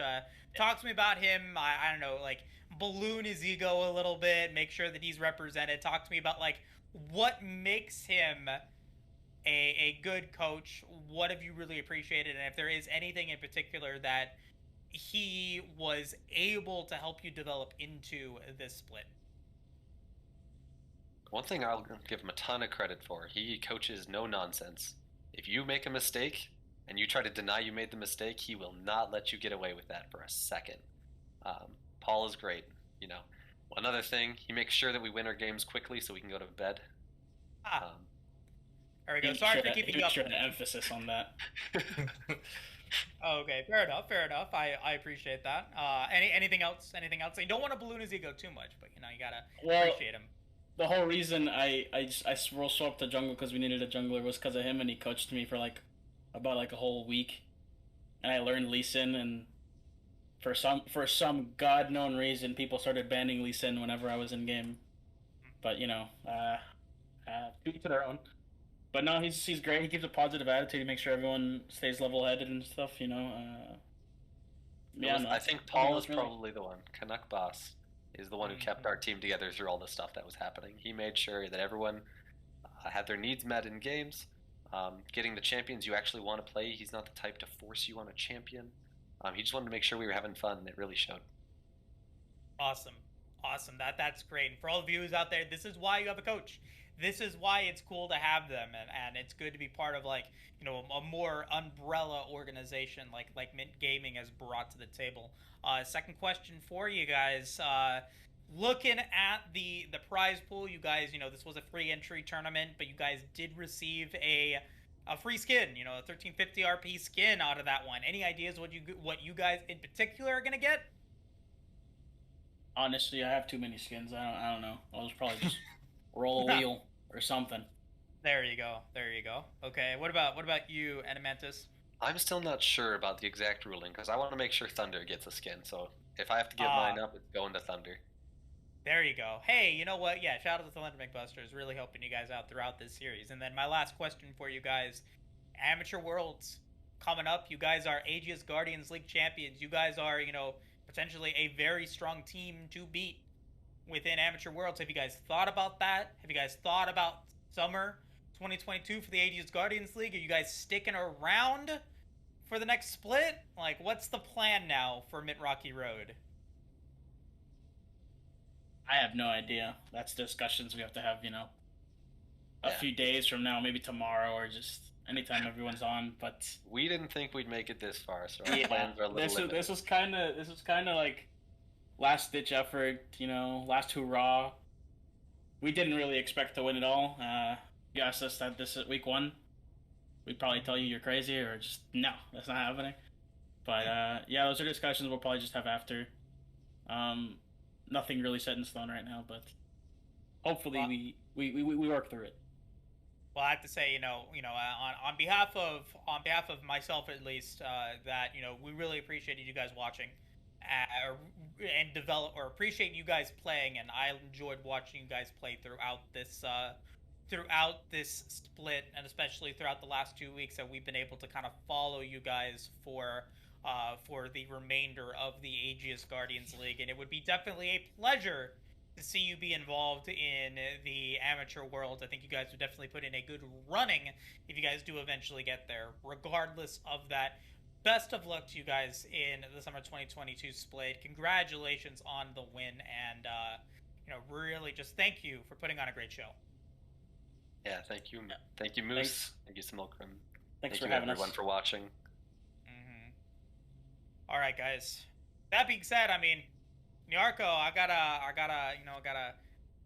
highlight it in. I highlight it. This is the end. This is the end. I mean, for Smolkram and I, like, you know, it's been now what 13, 14 weeks of gold level action that we have been able to play together, and it is actually really sad to see it end. I didn't think that would actually be as sad as I am now to watch that the Aegis Guardians League for this split has ended, and I thank you so much, Nyarko, for coming in for the remainder of the split and, pardon me, that's the wrong word. Smurfing it, that's what I'm looking for, that's the word. Smurfing it, as always, you do great. Is there any place we could follow you on Twitter? Yeah, you can follow me at NarcoLOL on Twitter. And Moose, I gotta say, it's been an honor casting with you as always. You just inspired me to be better, and you have been a constant inspiration. It was a pleasure to jump in here, get acquainted with the AGL, and get acquainted with just developing and growing as a caster myself. So, now my question to you is, where can we follow you at? Well, you can follow me on Twitter if you guys do so desire. On Twitter at Moosecaster. You can follow me, keep up to date on all of the content that I am doing. I am not going far.